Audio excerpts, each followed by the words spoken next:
లెక్కేస్తాం. ఎందుకంటే మరి ఎక్కువ మంది 98% అన్నారు కదా, 98% 2% లెక్క లేదు. కాబట్టి ముందు కూడా మహిళలు మహారాణి అనాది కాలం నుంచి తరతరాల నుంచి వచ్చేటువంటి సాంప్రదాయం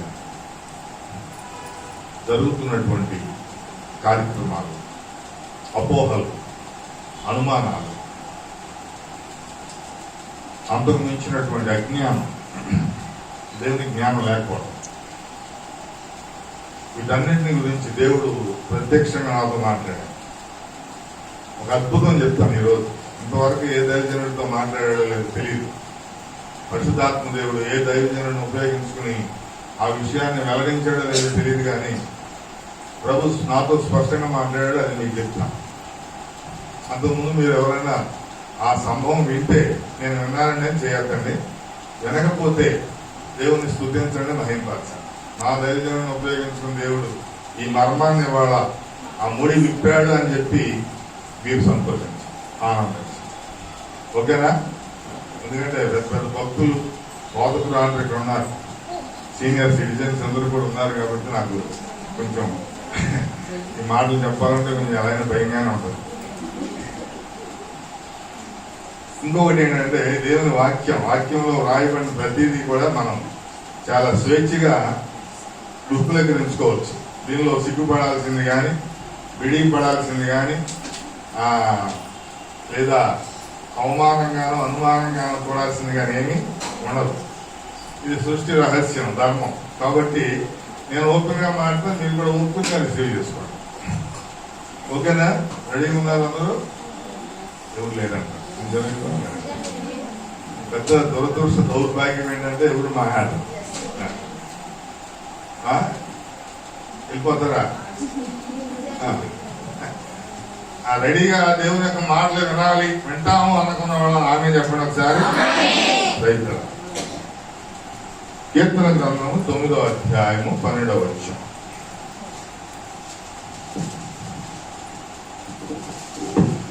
కీర్తన గ్రంథము 9వ అధ్యాయము 12వ వచనం.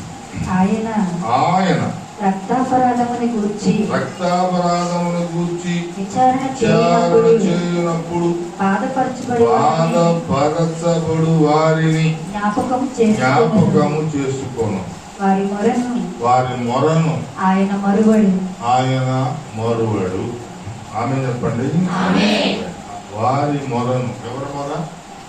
రక్తాపరాధం గురించి బాధపడుచు విచారణ విజ్ఞాపన చేసేవారి యొక్క మొర ఆయన మరువడు. ఎందుకు మరువడు? ఎందుకు వారికి సహాయం చేస్తాడు? ఏం చెప్తాడు? సియోను కుమార్తె గుమ్మములలో ఈ రక్షణను బట్టి హర్షించున్నట్లు. దేవుని గుమ్మాల్లో ఎవరు హర్షించాలి? సియోను కుమార్తెలు హర్షించాలి. ఎవరిని బట్టి? దేన్ని బట్టి? ఇచ్చిన రక్షణను బట్టి హర్షించాలి. ప్రియమైన దేవుని బిడ్డలారా, ఇంకా ఏమంటాడు 14వ వచనములో? మరణ ద్వారమున ప్రవేశించకుండా నన్ను ఉద్ధరించువాడు. మరణ ద్వారము నుంచి, రక్తాపరాధముల నుండి, బాధల నుండి నీ గుమ్మాలలో నిలబడి మా కుమార్తెలు నిన్ను హర్షించేటట్టుగా, నీవిచ్చిన రక్షణను బట్టి జయోత్సాహము చేసేటట్టుగా, నిన్ను మహింపరచి కీర్తించేటట్టుగా మా మొర ఆలకించు అంటే ఆయన కూడా ఏంటాడు? ఆయన వారి మొరను మరువడు, వింటాడు. ప్రియమైన దేవుని బిడ్డలారా, అనేక సందర్భాల్లో ఎన్నో సంవత్సరాల నుంచి మనం వింటున్నటువంటి స్వస్థత కార్యక్రమం, 12 సంవత్సరాల నుండి రక్తస్రావం గల స్త్రీ. ఎన్ని సంవత్సరాలు? 12. ఇదందరూ మనకు తెలిసి ఎన్నోసార్లు విన్నాం. ఆమె వచ్చింది, ప్రభు వస్త్రాన్ని ముట్టింది, ఆయన స్వస్థపరిచారు. చాలా బలమైనటువంటి కార్యం, అంతకుమించి అద్భుతమైన కార్యం. దేవునిలోని శక్తిని ఆయనకి తెలియకుండానే బయటకు వచ్చేటువంటి కార్యం.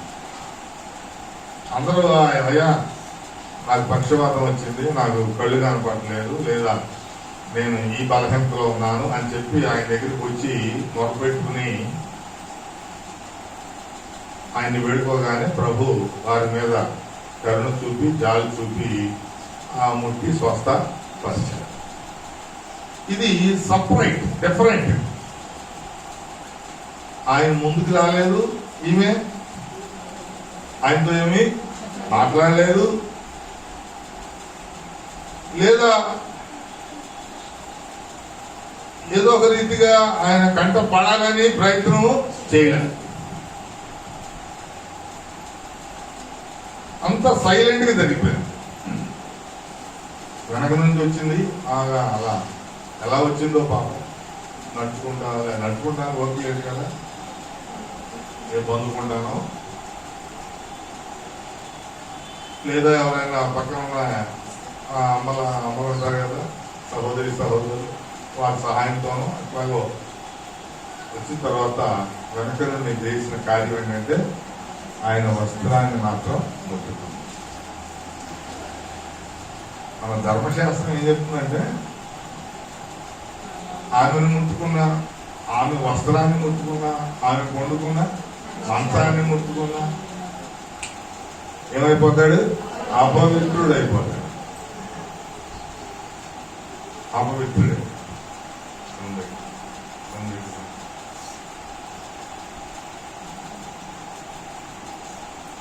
ఆమె టచ్ చేస్తే చాలు, ఆ టచ్ చేసిన వాడు 24 hours అపవిత్రుడు. ఆమె కూర్చున్న ప్లేస్ లో, ఆమె పండుకున్నటువంటి మంచాన్ని లేతే అటువంటి వారి యొక్క వస్త్రాలను ఏది ఉపయోగించనిక్కలేదు.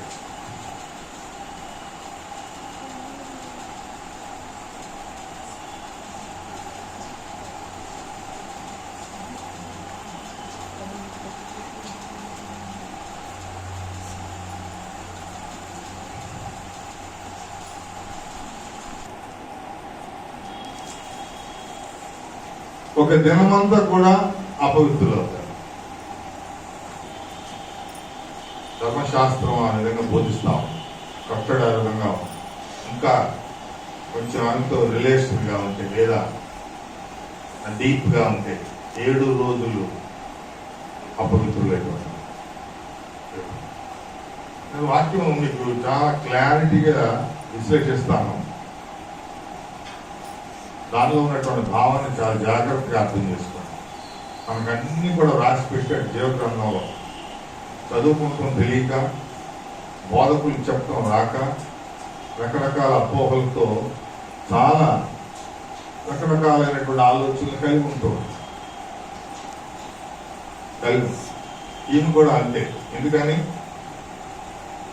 ఆ ధర్మశాస్త్రాన్ని ఫాలో అవుతుంది కాబట్టి 12 సంవత్సరాలు ఎవరిని అంటుకోలేదు, ఎవరి దగ్గరికి వెళ్ళాల. ఒకవేళ డాక్టర్స్ దగ్గరికి వెళ్తే వాళ్ళు కూడా గ్లౌజ్ వేసుకుంటారుగా, అప్పుడు కూడా వేసుకుంటారు. ఇప్పుడు డాక్టర్లు అప్పుడు కూడా ఉన్నారు. ఒక గొప్ప మాట చదివాను నేను, చూడండి, మత్తయి సువార్త 5వ అధ్యాయం 25వ వచనం నుంచి చదవండి. మార్కు సువార్త 5వ అధ్యాయం. 12 ఏళ్ల నుండి రక్తస్రావ రోగము కలిగిన ఒక స్త్రీ ఉండేను.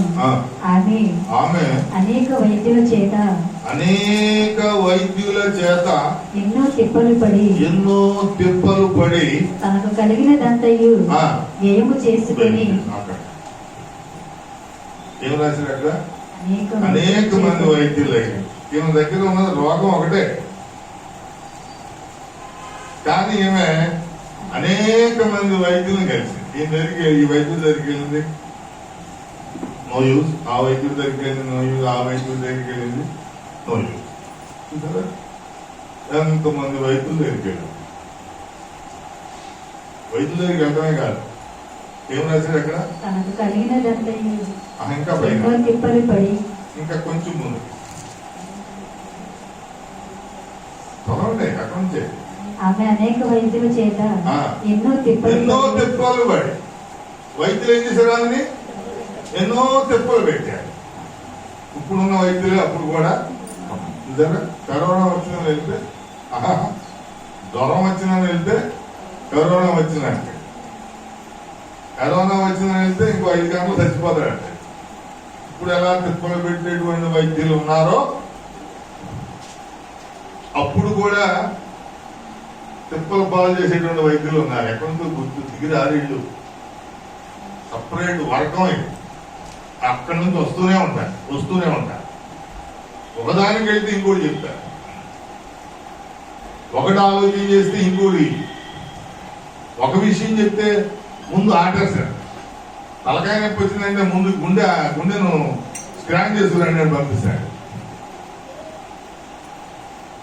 కడుపు నొప్పి అంటే మొత్తం పేగులన్నీ కూడా టెస్ట్ చేయాలంటే చూసారా,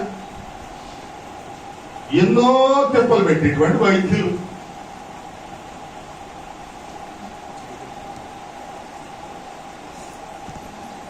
అలా తిప్పలు ఎన్ని సంవత్సరాలు పడిందంటే వైద్యుల ద్వారా 12 సంవత్సరాలు పడేటప్పటికి ఇప్పుడు ఏమైంది? ఏదన్నా ఆ గుండె సంబంధించిందో, ఊపిరితిత్తులకు సంబంధించిందో, కిడ్నీలకు సంబంధించిన వ్యాధి వచ్చి హాస్పిటల్కి చేరితే మనం ఇంటికి వచ్చేటప్పటికి అక్కడ ఇల్లు ఉండదు.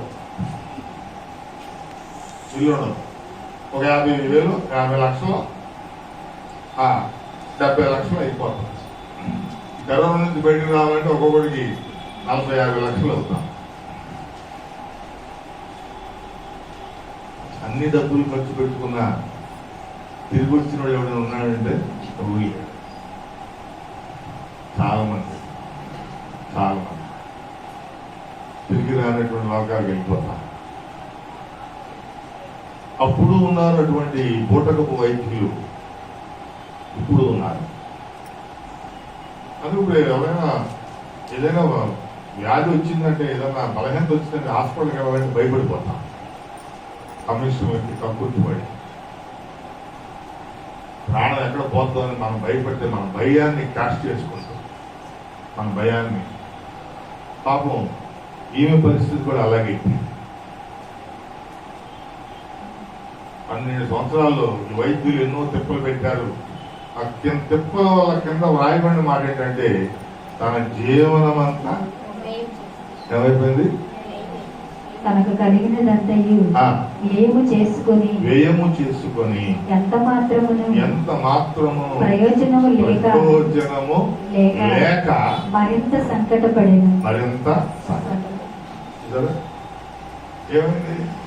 అంత ఖర్చు. ఒక్కొక్క సువార్తికుడు ఏం రాశాడు? జీవనం అంతా ఖర్చు పెట్టేసి ఇక్కడ వ్యయం చేసినట్టే మొత్తం ఉన్నదంతా అమ్మేసి ఆ డబ్బులన్నీ ఎవరికి ఇచ్చేసింది? వైద్యులు. మనం కూడా చాలా మంది ఏదైనా రాగానే ఎక్కడికి పరిగెడతాం? మన పాపం కాశం గారు 10 రూపాయలు, 20 రూపాయలు, 30 రూపాయలే కాబట్టి వెళ్ళిపోవచ్చు. అదే ఆయన పక్క సున్నాలు పెడతాం, ఇంకేమైనా అంటాం, పక్కనే వెళ్ళాం. పాపం 20 కానీ వెళ్ళిపోతాం. నేను చెప్తాను 20 కూడా అక్కర్లే. నేను పుట్టించిన వాడి దగ్గరికి వస్తే ఆ 20, 30 కూడా ఖర్చు పెడే నమ్మకం లేక, విశ్వాసం లేక అది పరిగెత్తూ ఉంటాం.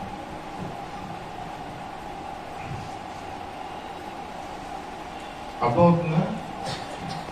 మొదటి స్థానం డాక్టర్కి ఇస్తున్నాం, మొదటి స్థానం వైద్యుడికి ఇస్తున్నాం.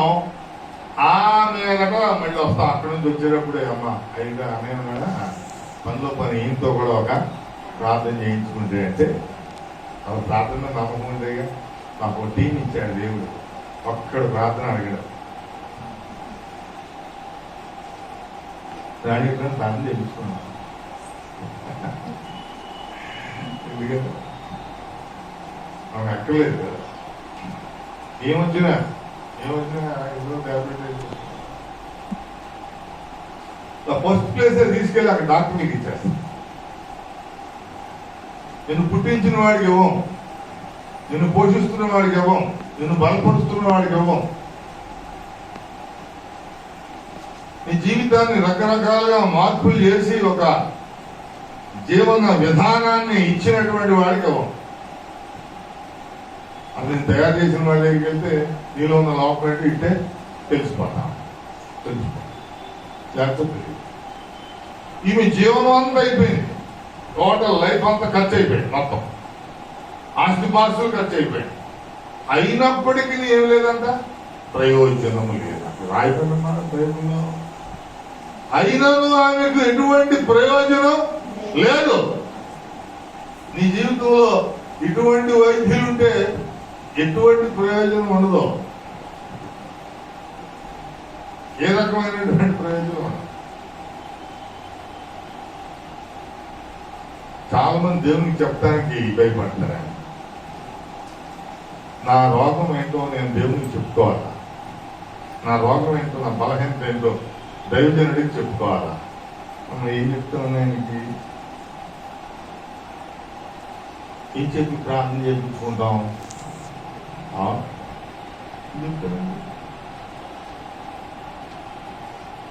అలాగే భయపడో, సిగ్గుపడో, అనుమానంతో నెలలు అదే బలహీనతో మగ్గిపోతున్న వాళ్ళు అనేక మంది.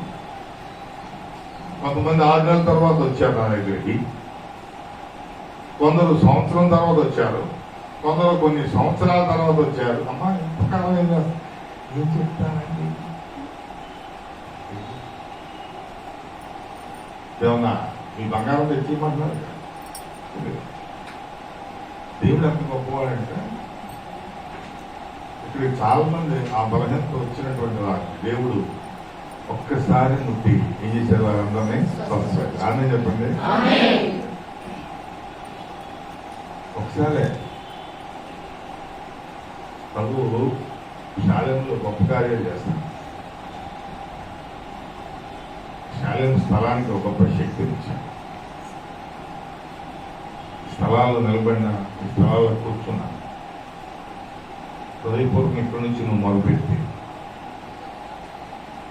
నీకు ఏది అవసరమో, ఏది కావాలో, నువ్వు దేని కొరకు ప్రభు సన్నిధానంలో నిలబడుతున్నావు, వెంటనే ఆయన అనుగ్రహించేటువంటి దేవుడు, గొప్ప దేవుడు.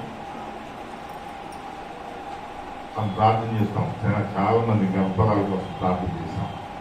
ఎక్కువ టైం కూడా దేవుడు తీసుకోలేదు, ఎక్కువ టైం కూడా. నన్ను కూడా ఈ మధ్య అందరూ అడుగుతున్నారని, ఏమన్నా శుభవార్త ఉందంటే, విశేషంగా ఉందా అని అన్నాడు. నాకేంటో ఇలా అడుగుతున్నారు అనుకున్నాడు. అనుకుని సంఘానికి చెప్పాము, అందరూ ఇలా అడుగుతున్నారు, మీరు ఏదో ఒకటి చేయండి.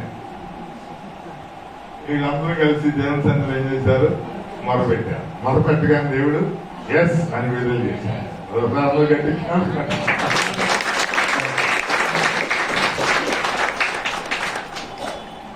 కాబట్టి శాలెంలో నువ్వు నిలబడి నువ్వు ఏది అడిగితే అది నిలబడటానికే సిగ్గుపడుకుంటూ వస్తాను.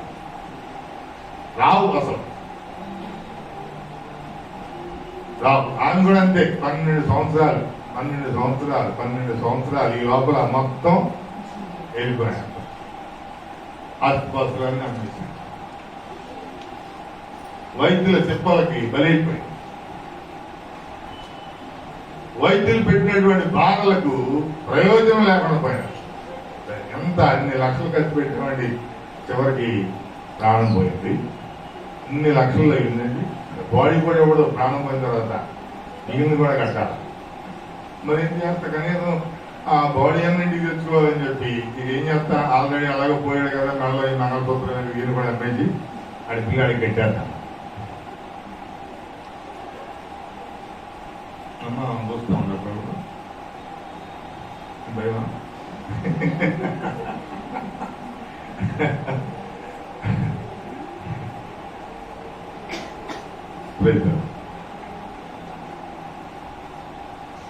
ప్రభు దగ్గరికి వచ్చింది, ఆయన వస్త్రాన్ని ముట్టుకుంటే జరిగిన గొప్ప కార్యం ఏంటంటే, ప్రభు వారికి తెలియకుండా ఆయన లోపల ఉన్నటువంటి ప్రభావం బయటకు వచ్చింది. ఆ ప్రభావం నీకు అవసరం ఉన్నా, ఈ ప్రభావాన్ని కోల్పోయేంతకాలం తిరిగావు. దేవుని ప్రభావాన్ని విడిచిపెట్టి ఎక్కడెక్కడికో తిరిగావు. నువ్వు అడగానే ఇచ్చే ప్రభావాన్ని ఇచ్చేసుకుంటావు. ప్రభు అడిగాడు, నేను నా ప్రభావం బయటికి వెళ్ళిపోయిందంటే ఎట్లా వెళ్ళిందంటే ఎవరో నన్ను అంటుకుంటాం ముట్టుకుంటాం ఏదో జరిగిందంటే ఏంటి అలా అంటారు. ఎంతమంది జనసమూహంలో అందరూ వచ్చి మీద పడతాను ఉంటుంది కదా, పడతారా పడతాను. ఏదో అడిగారు అంటే చేయి పట్టుకుంటే 500, చొక్కాయ పట్టుకుంటే 1000 రూపాయలు. అమ్మా ఫ్రీగా పట్టుకోవాలన్నా నన్ను ఒకటి పట్టుకుంటారు కదా, బలవంతంగా రామ్మ పట్టుకోవాలన్నా మీకు కావాలని చూడండి. సతీష్ కుమార్ గారితో టిఫిన్ చేయాలంటే 10,000 కట్టాలి. కడతారా? పరిగెడతా. శాలేమయ్య గారికి రూపాయవో సతీష్ కుమార్ గారితో టిఫిన్ చేయాలి. అమ్మా నేనే భోజనం పెడతా, నేనే టిఫిన్ పెడతా, అందరూ లైన్ కూర్చుని నాతో టిఫిన్ చేయండి. నేను అంత పొద్దున్నే టిఫిన్ అవ్వదంటాడు. ఇదేం పని లేదు, మమ్మల్ని అందరూ ఈ రకంగా హింసిస్తున్నాడు, టిఫిన్తో హింసిస్తున్నాడు. నమస్కారం. అందుకే అనుకుంటా ఇస్రాయేల్ గారికి ముందే గ్రహించి టిఫిన్ పెట్టలా. అమ్మ వందనా తల్లి ఏది ఎక్కడ ఉంది నీకు నమస్కారం అమ్మ. ఆయనతో భోజనం చేయాలంటే 25,000 దైవజనులు పరిగెడతారు. 25,000 కట్టి ఆయనతో కలిసి భోజనం చేసి ఒక ఫోటో. నేను మా అయ్యగారితో ఫోన్ చేశాను, ఈ అయ్యగారు తినిపిస్తున్నావు అక్కడ. అంత చీప్ అయిపోయాడు అయ్యగారు, అంత లీస్ట్ లో ఉన్నాం. హృదయ ఆలోచనలు మనం కరెక్ట్ చేసుకోవాలి.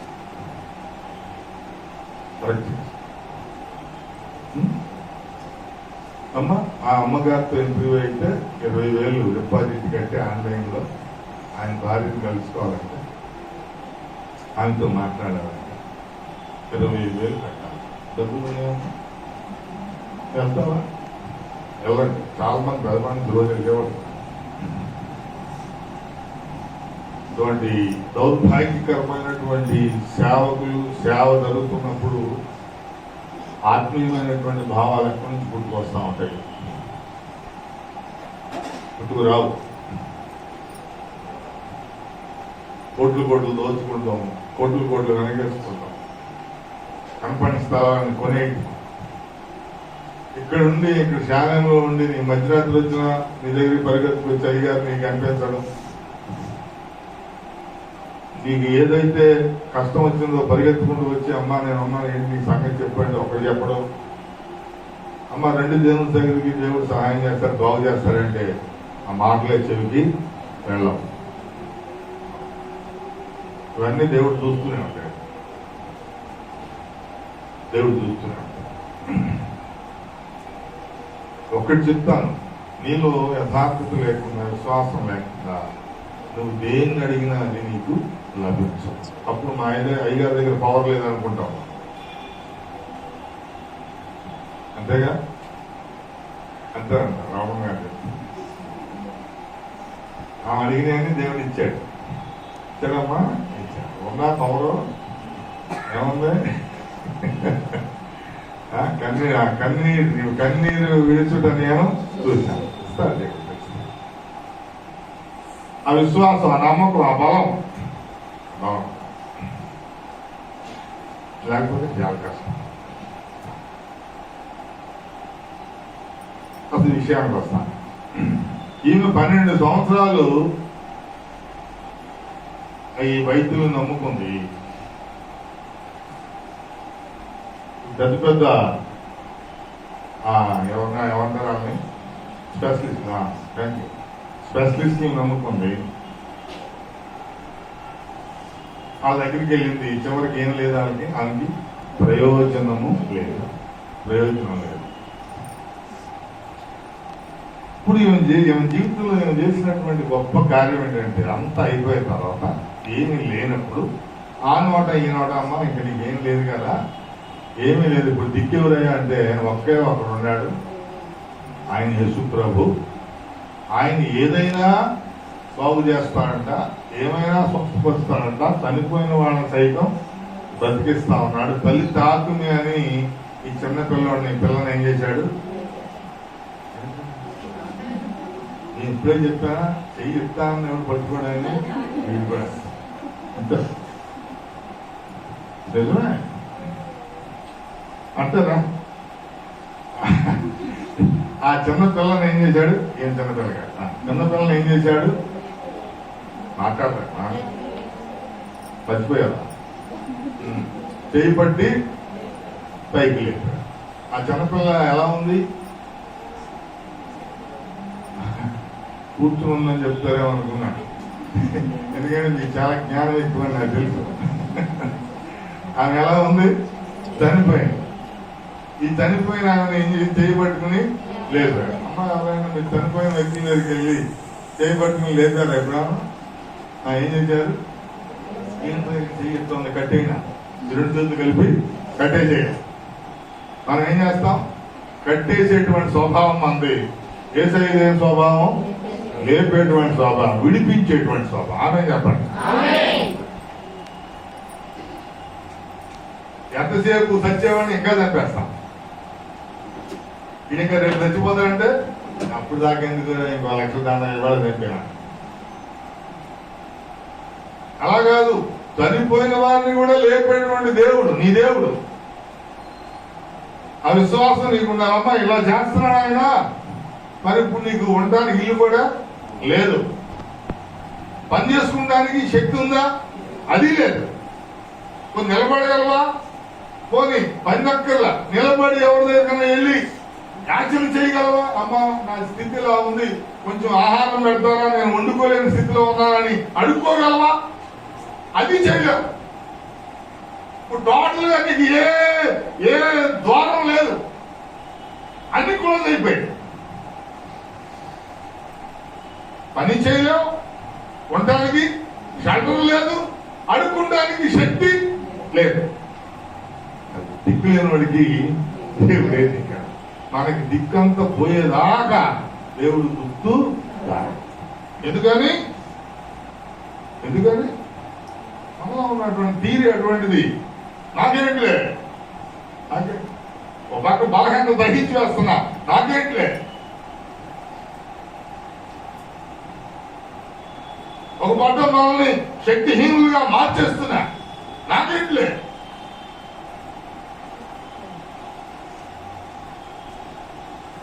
రిమైండర్ మొత్తం అంత పోతే గాని ఆయన గుర్తురాడు. అంటే నేను చెప్తున్నా, నీకు అన్నీ ఉన్నప్పుడే నువ్వు సృష్టికర్త ఏం చేయాలి? స్మరణ చేసుకోవాలి. అన్నీ ఉన్నప్పుడే, నీలో శక్తి ఉన్నప్పుడే. అదే చెప్పి ప్రసంగి రాస్తాడు, నీ శరీరం అంతా చీకిపోయిన తర్వాత ఈ ఏటి మీద నీకు ఇంట్రెస్ట్ లేకపోతే, ఆహార పదార్థాల మీద నీకు ఆశ లేనప్పుడు, అంత అయిపోయిన తర్వాత ఆయన దగ్గరికి రావడం కాదు, నీ బాల్య దినముల ఎందే ఆయన దగ్గరికి నీవు సృష్టికర్తను స్మరణ. అందుకే యవనస్తులకు కూడా చెప్తాం, it is right time, this is right time. ఇదంతా అయిపోయిన తర్వాత కాదు, అనుభవించాల్సినంత అనుభవించేసి, చేయాల్సినంత చేసేసి, పొందాల్సినంత పొందేసి, అమ్మయ్యా ఇక ఇప్పుడు వెళ్దాం ఎక్కడికి మాట్లాడండి. అప్పుడు కూడా రాలేదు మీరు. సరే నమస్కారం. చాలా సంఘాలు చూస్తాం, శాలయం చూస్తాం, చాలా వెరైటీగా ఉంటుంది, చాలా వెరైటీ కాదా? వాక్యానికి ఎక్కడ కూడా చోటీయం, ఎక్కడ లోపడం వాక్యం లోపం. కానీ ఇక్కడ చెప్పాలి, ఎంత అయిపోయిన తర్వాత ఇక నాకు వేటి మీద ఆసక్తి లేదు, ఇంకా నేను పొందుకోవాల్సింది లేదు. ఏముంది, పిల్లలకి పెళ్లి అయిపోయింది, మానవాళ్ళు శుభ్రంగా సెటిల్ అయిపోయారు, ఎక్కడెక్కడో ఉండిపోయారు. ఇక నేను ఉంటే పోతే అయిపోయిందా, ఇంకేం చేస్తున్నాం, చేయాల్సినంత తీసేసాం. ఇప్పుడు ఎక్కడో ఉన్నాడంట అప్పుడు కృష్ణ రామాయణ అప్పుడు మొదలెడతాం. మనం అప్పుడు కూడా ఇదివరకు 9 ఏసయ్యా అనేవాడు. అమ్మ 9 ఏమనేవాడు, అమ్మ అప్పుడన్నా అన్నారు, 9 వచ్చినప్పుడు అన్నా అనుకున్నాడు. దగ్గితే అనేవాడు. బాగా ఎక్కువ దగ్గర వచ్చి అంటారు, అమ్మా అయ్యేసయ్యా ఎక్కడ ఉన్నావయ్యా, బాగా దగ్గర ఎక్కడ ఉన్నావయ్యా, ఎక్కడ ఉంటాడు, ఎదురు దెబ్బ తగలగానే అమ్మా అని కాదు. ఇప్పుడు అమ్మా దెబ్బ తగిలిందా, ఎవరు చూసాడో పొద్దున్నే నా మొహం నువ్వెవరు చూసావు, నువ్వెవరు చూస్తావు, పొద్దున్నే దూకుండా అర్థం దగ్గరికి వెళ్తావు కదా, నువ్వే దెయ్యంలాగా కనిపడి ఉంటావు, నువ్వే చూసుకుని తెచ్చుంటావు. ఇప్పుడు ప్రాణం పోయినా సరే దెబ్బ తగిలినా ఏసై అంటలా, అమ్మా తుమ్ము వచ్చినా ఏసై అంటలా, దగ్గు వచ్చినా ఏసై అంటలా. ఏమన్నావు ఏమన్నావు? ఎంత మారిపోయిందండి వాతావరణం, జనరేషన్ ఎంత మారిపోయిందండి. నీకేమైందండి? ఏసై ఉంటే దగ్గులు తప్పిస్తాడా? ఇప్పుడు తగ్గితే ఎవరు రానిట్లేదు మమ్మల్ని దగ్గరికి. తుమ్మితేనేమో ఒక తుమ్ము 47,000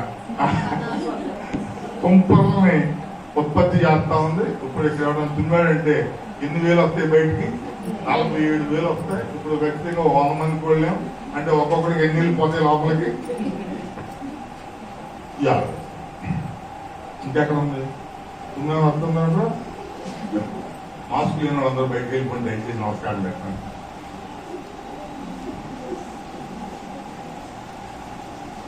వినపడిందా? అమ్మ చదివేటప్పుడు తీయమ్మ, నేను ఒకదానికి పరిమితి నా తల్లి. నువ్వు లోపల చదివితే అది ఏమైపోతాయి ఏంటో తెలియదు. మార్చుకో రైట్. ఇవన్నీ కూడా పాటించాలి, ఎందుకని ఇక్కడ పెరుగుతాం. ఎక్కడికి వెళ్ళావు ఇన్ని సంవత్సరాలు? ఎక్కడికి వెళ్ళావంటే నీ జీవన ఆధారం ఏమి కదలకలా. గుర్తుపెట్టుకుని దేవుని దగ్గరికి రావాలి. నువ్వు రాలేకపోతున్నావు అంటే నువ్వు దేన్ని ఆధారం చేసుకుని జీవిస్తున్నావో ఆ ఆధారం ఏమైపోద్ది? కరిగిపోద్ది. చూస్తా ఉంటాడు, ఎప్పుడు వస్తాడు వీడు, ఎందుకు రాట్లా? ఓహో దీన్ని ఆధారం చేసుకుని బతుకుతున్నాడు. ఆమె ఎందుకు రాట్లా? దీన్ని ఆధారం చేసుకుని బతుకుతుంది. ఈమె ఎందుకు రాట్లా? మా ఆయన గాడిగా నాకేంటి అనుకుని బతుకుతా ఉంది. ఈ రాణి ఎందుకు రాట్లా? నాకిద్దరు మంచి యోధుల్ని దేవుడు ఇచ్చాడు కాబట్టి ఈ ఆధారం వాళ్ళు ఉన్నారు కదా, ఈ సంఖ్యలో ఒకటి ఈ సంఖ్యలో వేసుకుని వెళ్ళిపోతారు. అలా దేన్ని నువ్వు జీవనాధారంగా పెట్టుకుని బ్రతుకుతున్నావో ఆ ఆధారం ఏమవుతుంది? క్రమేణి కరిగిపోతా ఉంటుంది. కరిగిపో మొదలెడితే ఏమైపోద్ది? కొండలు ఏమైపోద్ది? కొండలు కూడా ఏమవుతుంది? కరిగిపోతాయి. అర్థమవుతుంది నేను చెప్పేది? అమ్మ అర్థమవుతుందా? నువ్వు దేన్నైనా చేసుకుని అదే నా జీవనాధారం అని క్రీస్తుకు తగినటువంటి ప్లేస్ నువ్వు ఇవ్వకపోతే, నువ్వు ఏమి ఆధారం చేసుకున్నావో అది నీ నుండి తొలగిపోతావు. ఇక్కడ చాలా నేను అనుకుంటా ఈ జీవనాధారం ఆస్తిపాస్తులన్నీ వ్యయం చేసిందంటే చాలా ధనవంతురాలే, చాలా ధనవంతురాలు. 12 సంవత్సరాలు ఖర్చు పెట్టిందంటే ఎంత ధనవంతురాలో. లక్షలు కావాలా? లక్షలు కావాలి. 12 సంవత్సరాలు ఖర్చు పెట్టిందంటే చాలా డబ్బులు కావాలి. ఓ నాకేంట్లే, నేను దాస్తుంది ఏ డాక్టర్ దగ్గరికి వెళ్ళాలి, కట్ట పడేస్తే ఆయన నన్ను బాగు చేసేస్తాడు అంటే నేను అనుకుంటాను ఏమిలో కొంచెం అతిశయం కూడా అతిశయం. నీ ఎదుగుదలకు, నీ అభివృద్ధికి, నీ స్వస్థతకు నీ అతిశయం ఆటంకం. అర్థం? నీ గర్వం ఆటంకం, లేదా నీ నిర్లక్ష్యం ఆటంకం. ఇవన్నీ ఆటంకాలు వచ్చాయి నీ జీవితంలో. ఏముంది వాళ్ళకి వచ్చేవాళ్ళం అభివృద్ధిలే అనుకున్నా అంటే నిర్లక్ష్యం ఆటంకం. ఇప్పుడే పరిగెత్తాలి, రేసులో నేనే ముందుండాలి. I'm the first person.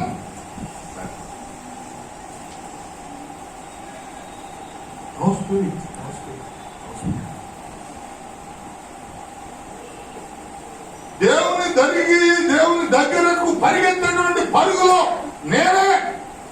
ముందున్నాడు.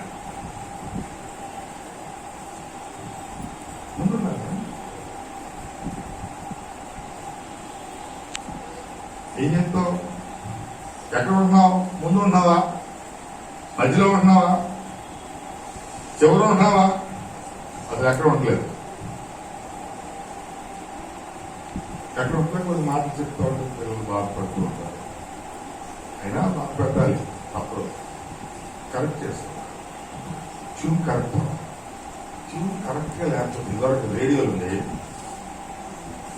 ఈ ట్యూన్ ఆ స్టేషన్ మనం ట్యూన్ చేసేటప్పుడు కరెక్ట్ చేయకపోతే ఆ పక్క స్టేషన్ వస్తుంది, ఈ స్టేషన్ వస్తుంది, రెండు వస్తాం. అర్థమవుతుందా? దీనిలోనేమో నువ్వు ఎలా బతకాలని చెప్తా ఉంటే దీనిలోనే పొందులు ఎలా చంపాలని చెప్తా ఉంటాయి. ఈ రెండు కలిసిపోతే ఎట్లా ఉంటుంది? అక్కడ బతకాలని చూడ, ఇక్కడ చంపేయని అంటా ఉంటాయి. అట్లా ఉంటుంది. ఈ ట్యూన్ కరెక్ట్ లేకపోతే, నువ్వు చేసుకునేటువంటి ట్యూన్ క్లియర్ గా లేకపోతే వాక్యం చదువుతావు, ప్రార్థన చేస్తాం, రకరకాల కార్యక్రమాలు చేస్తాం, బట్ నో యూజ్. అప్పుడప్పుడు బోధపడి చేయొచ్చు.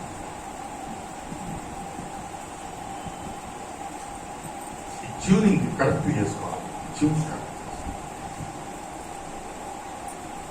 నువ్వు నాకేంటి అనేటువంటి అహం మీద ఆధారపడ్డావేమో, కరిగిపోద్ది.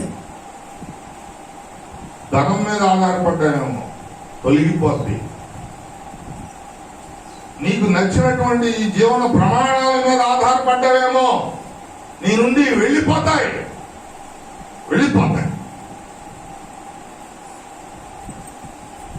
ప్రయోజనం లేని అలాగే అయిపోతాం. ప్రయోజనం ఉండదు. స్టిల్ వ్యాధి అలాగే ఉంటుంది, ఆ బలహీనత అలాగే ఉంటుంది, సమస్య అలాగే ఉంటుంది.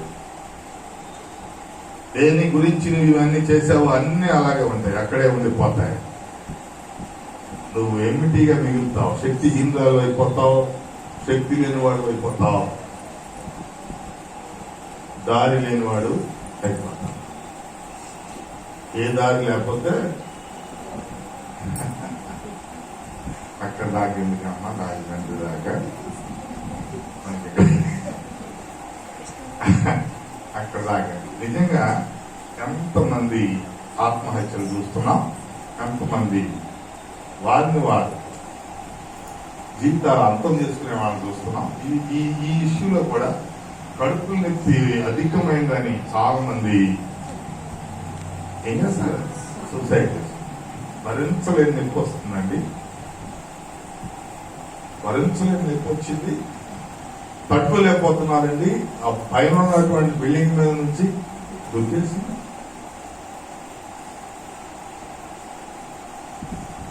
ఏంటది? దేవుడు భరించలేని నొప్పి ఏం పెట్టలేదు కదా. ఎక్కడ ఉందా? ఎక్కడ ఉందా? చూడండి, పైనుంచి దూకేసాడు కనుక ఏంట్రా అని వాకప్ చేస్తే నేను కడుపులు నొప్పి తాళలేక చనిపోతాను.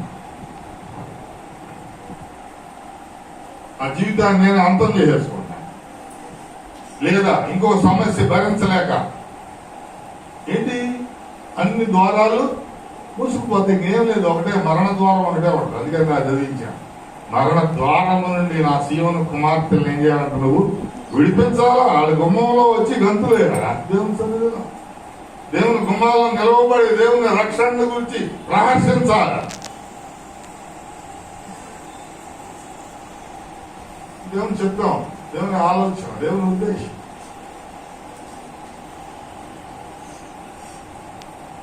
ఇటువంటి వారందరినీ దూరంగా సమాజం ఉంచుతుంది కాబట్టి ఆ కాలంలో దూరంగా ఉంచుతుంది కాబట్టి ఈమె కూడా దూరంగా ఉంటూ దేవుని దగ్గరికి చేరింది. ఎలా ఉంది? దూరంగా ఉంది. ఎందుకని అక్కడున్న సమాజం అనేది అధిపతికి చెప్తే నువ్వు సొసైటీలోకి రావడానికి వీల్లేదు, కట్అవుట్ అంటాడు. అక్కడ ఉన్నటువంటి క్రౌడ్ దగ్గరికి అసలు రావడానికి వీల్లేదు. ఒకవేళ వాళ్ళ మాటలు ఆమె వినకుండా వస్తే సంఘ బహిష్కరణ శిక్షకు గురవుతుంది. ఓకే, ప్రియమైన దేవుడు వెళ్ళారు. అందుకని ఏదో ఎలా రావాలో అట్లా నిర్ణయం చేసుకుని వచ్చి మరి ప్రభువుతో బహిరంగంగా మాట్లాడితే అక్కడ ఉన్న శిష్యులు ఏం చేస్తారు? ఆ శిష్యుల్ని పేతురు గారిని పిలిచి, అయ్యా నా పరిస్థితి ఎలా ఉంది, కొంచెం సహాయం చేయండి అంటే ఆయన ఊరుకుంటే అసలే నా పర్మిషన్ లేకుండా వ్యవసాయ దగ్గరికి వెళ్ళడానికి వీళ్ళే. చాలా మంది దగ్గర అయ్యగారి దగ్గరికి వెళ్ళాలంటే అక్కడ పిఏ గారు ఉంటారు, ఒక ఆయన ముందు బాస్, ఆ బాస్ అందరికి పర్మిషన్ ఇచ్చేస్తారు. ఆయన ఏమన్నా అక్కడ అలాగా పేతురు గారు ఒప్పుకోడు, ఈ షాప్ పడేది దాన్ని ఈ చదివే లాగా పడేసి. అందుకని ఆ భయంతో కూడా ఇక లాభం లేదు, ఎవరికి చెప్పినా సరే నన్ను లోపలికి పంపించరు కాబట్టి ఏదో రకంగా పట్టేసుకోవాలని చెప్పి ఒక పంపం పట్టుకుని, ఎందుకంటే ఏ దారి లేదు, ఒక్క దారి కనిపిస్తుంది కాబట్టి దాన్ని ఉపయోగించుకుంది. నేను చెప్తున్నాను వినండి, విన్నప్పుడు విన్న వాక్యాన్ని మన జీవితాల్లో ఏం చేయాలి? ఉపయోగించుకోవాలి. ఆమె చెప్పండి. మన దగ్గర లేనిది ఇది ఒకటే. దైవజనుడి ద్వారానో వాక్యము లేకపోతే ప్రార్థన నీ దగ్గరికి వచ్చి, లేకపోతే ఎవరన్నా నువ్వు నచ్చిన వారిని సలహా ఇస్తే వినిన తరువాత విన్నారు ఆ గొల్లలు, విశ్వసించారు ఆ జ్ఞానులు.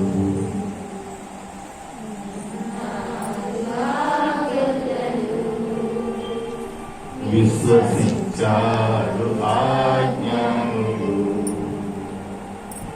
లోకానికి శుభవార్త, మనకు లేదింకా ఇంతకైన గమవార్త. లోకానికి శుభవార్త, మనకు లేదింకా ఇంతకన్నా.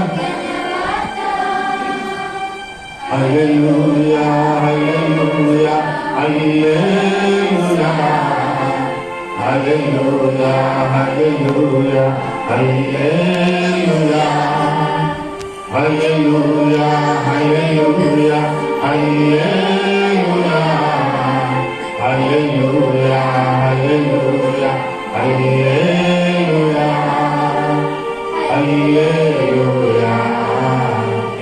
హల్లెలూయా హల్లెలూయా హల్లెలూయా. ఈసారి గొల్లలు కొన్నా ధ్యానం ఏం చేశారు, మనం ఏం చేస్తున్నాం? ప్లాన్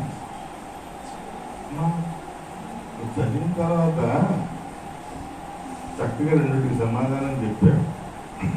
దానికి నీ దగ్గర సమాధానం లేదా? ఎందుకు లేదు? అదే ఫెయిల్యూర్ క్యాండిడేట్.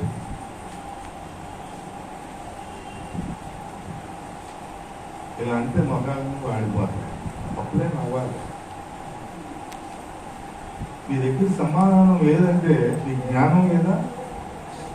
ఉందమ్మా? ఇది డౌటే. అమ్మా అటు గోడెప్పు కాదు, నాయపు చూడు, ఇటు తిరిగో. నీ దగ్గర ఆన్సర్ లేదంటే జ్ఞానం లేదా? తెలివితేటలు లేవా? గ్రహింపు శక్తి లేదా? పామర్లు గొల్లలో ఎవరు ఏలుముద్రగాళ్ళు, నువ్వు రకరకాలుగా ఇదంతా సంతకం దాంట్లోకి వెళ్ళి ఇరగదేస్తారు కదా, ఆడవాడు ఒక ముగ్గేస్తాడు కదా, 2 లక్షలే ఇలా ఇలా ముగ్గేస్తాడు. ఆ ముగ్గింగ్ ఎవరికి రాదు. సంతకం వేరు, పేరు వేరు. నేను ఆవిడ పేరు రాయడానికి సంతకాలు నేర్చుకుని పెట్టండి. అర్థమవుతుందమ్మా? సంతకం అనేది వేరు. వేరంటే నీ పేరే, రాసేటువంటి టైప్ వేరు, పేరు వేరు. నేమ్ అంటాడు, కింద సిగ్నేచర్ అంటాడు. నేమే చేస్తాం, విడివిడి అక్షరాలతో రాస్తాం. సిగ్నేచర్ అంటే కస కస కస మీ ఇష్టం, కలిపి కలిపి అది ఇప్పుడు పెట్టలేదు. నువ్వు పేరు కూడా విడివిడి అక్షరాలను పెట్టేస్తే నేను వెళ్ళి ఏం చేస్తాను, మొత్తం డ్రా చేసుకుంటాను. ఎవడమంటే ఏమంటారు, అమ్మ నీ బ్యాంక్ బుక్ తీసుకొస్తాను, వెళ్ళి డ్రా చేసి కొంచెం నవ్వమ్మా మాస్కు అర్థమవుతుందా? రోజు అర్థమైందిగా.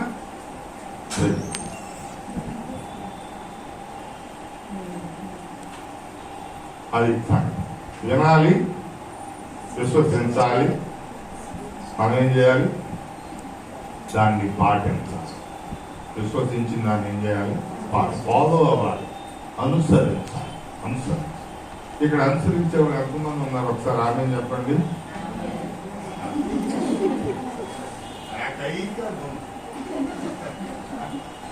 Okay, single tune super.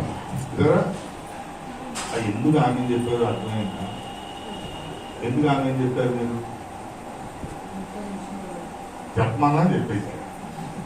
అమ్మ వెనకాల సంగపాటలు ముగ్గురు నిద్రపోతున్నారు, మీరు కాదు ఓ చర్చిలో.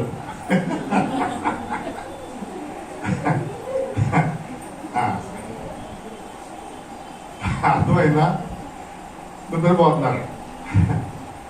దగాకోరు, దొంగలు, ఆళ్ళు వీళ్ళు ఇంటికాడి నుంచి వచ్చేటప్పుడు కూడా మోసాలు మాట్లాడి ఇది మాట్లాడి ఇక్కడికి వచ్చేసారు, ఇక్కడ కూర్చున్నారు. ఇటువంటి వాళ్ళందరూ ఒకసారి లేచి నుంచి అల్లు చెప్పనా, ముగ్గురు పెద్దలు అయితే అల్లు అన్నారు.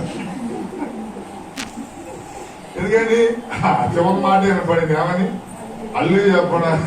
అంతకుముందు ఏమి దొంగలు,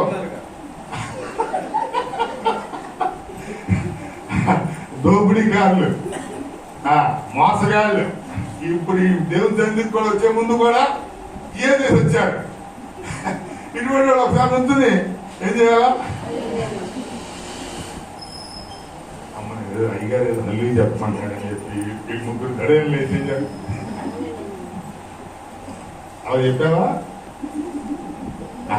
కాదు కదా. ఓకే, నా డౌట్ అవుతా డాక్టర్.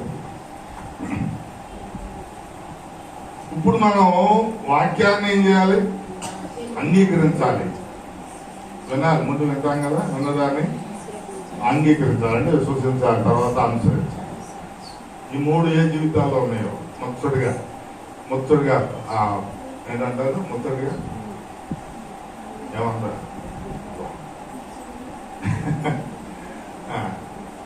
ఈ మూడు ఏ జీవితంలో ఎవరి జీవితాల్లో ఉంటాయి? వినుట, విశ్వసించుట, అనుసరించుట. ఫలిస్తుంది చక్కగా.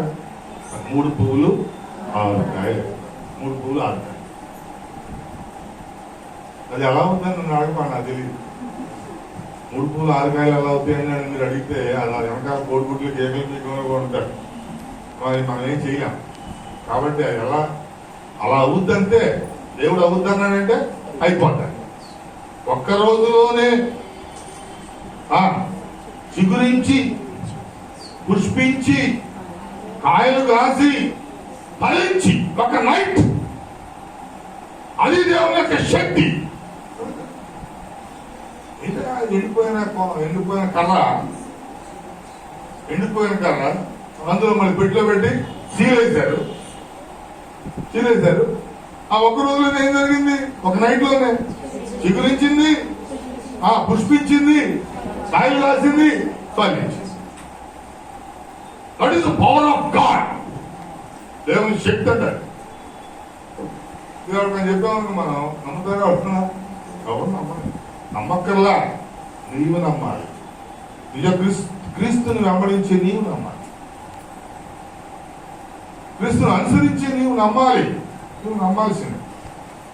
ప్రభు కూడా ఆయనతో అదే చెప్పాడు, అమ్మ కుమారి, నీ విశ్వాసము నేను స్వస్థపరిచింది, సమాధానం కలదానివే నువ్వు.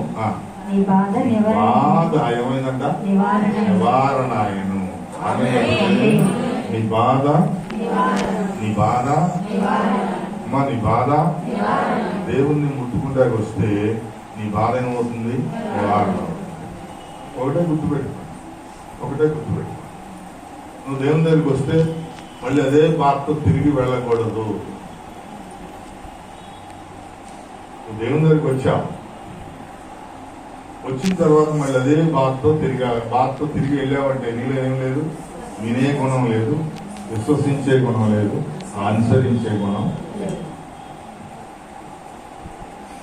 చాలా ఓపెన్గా మాట.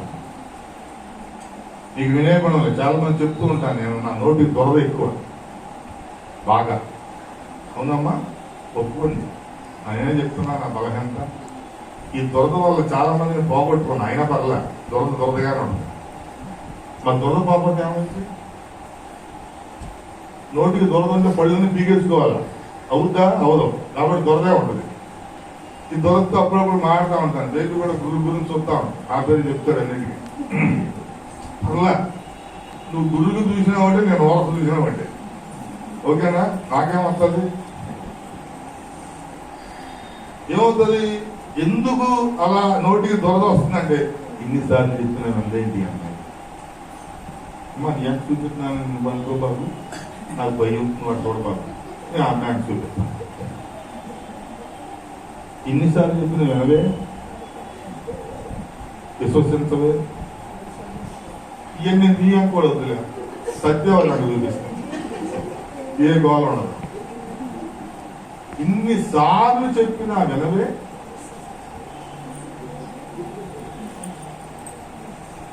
ప్రతి ఒక్కరు అదే క్యాండిడేట్స్.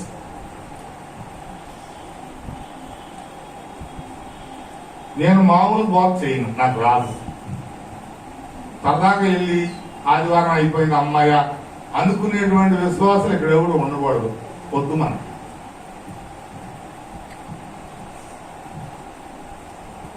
ఇన్నిసార్లు చెప్పినా నువ్వు వినవు. ఎందుకంటే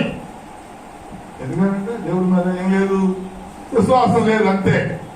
కనపండి, దేవా నీవేనా దేవుడు, నీవేనా తండ్రి, నీవేనా స్నేహితుడి. అసలు విశ్వాసం లేకుండా ఎన్ని చెత్త. చెప్పండి, విశ్వాసం మీద ఉన్నా కదా. విశ్వాసం ఉందంటే అసలు నా నోటికి పనే ఉండదు, నా నోటికి పనే ఉండదు. అది లేకపోబట్టే నా నోటికి ఏమొస్తుంది, పని వస్తుంది. అమ్మో కరిసేసాడురా, ఈయన కలిస్తే ఇంజక్షన్ కూడా నా పంచులో దొరకదు. కాబట్టి అందరూ మీటింగ్ వేసుకుని ఒక రోజు వెళ్ళి మనమే కలిసేద్దాం. మొత్తం వచ్చి కలిసేయండి, నాకేమవ్వదు. ఎందుకని దేవుని శక్తి ఇక్కడ నీ పళ్ళే ఊడిపోతాయి. వినప్పుడు ఏం చేయాలి అమ్మా? సామ వేద దాన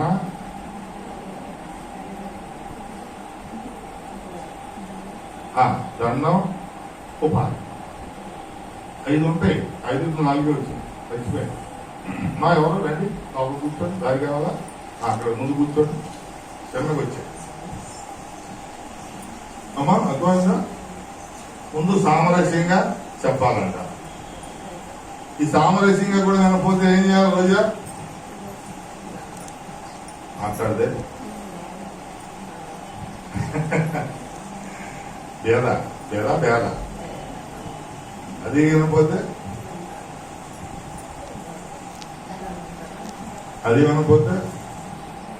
ఎత్తి అవసరం. సంఘ పెద్దలను అడిగి పెడతాను, 5 బలాటిలే ఉన్నారు. ఎవడు ఎంటలేదు. ఎన్నో అందరినీ 20-50 నుంచి ఏం చేయాలి మీరు? ఎత్తి అవసరం. ఎందుకంటే 20-20 విజయం అంతా చూశారు మీరు. ఇది అయిపోయిన తర్వాత 21లో మళ్ళీ కొత్త చట్టం మొదలు పెడతాం. వింటావా? ఎత్తేసేమంటావా? ఇంకంతే. ఇప్పుడు విన్నప్పుడు ఏం చెప్తారు? అది ఎందుకు? నువ్వు వినకపోతే ఈమె వినది. వినగానే ఏం చేసింది? విశ్వసించగానే ఏం చేసింది? అనుసరించింది. అంటే ఇక్కడ వాళ్ళు గుర్తుపెట్టుకోవాలి. ఆమె శక్తి లేకపోయినా ఆ విశ్వసించింది కాబట్టి అలాగే వచ్చింది, ఆకుంటూ వచ్చింది.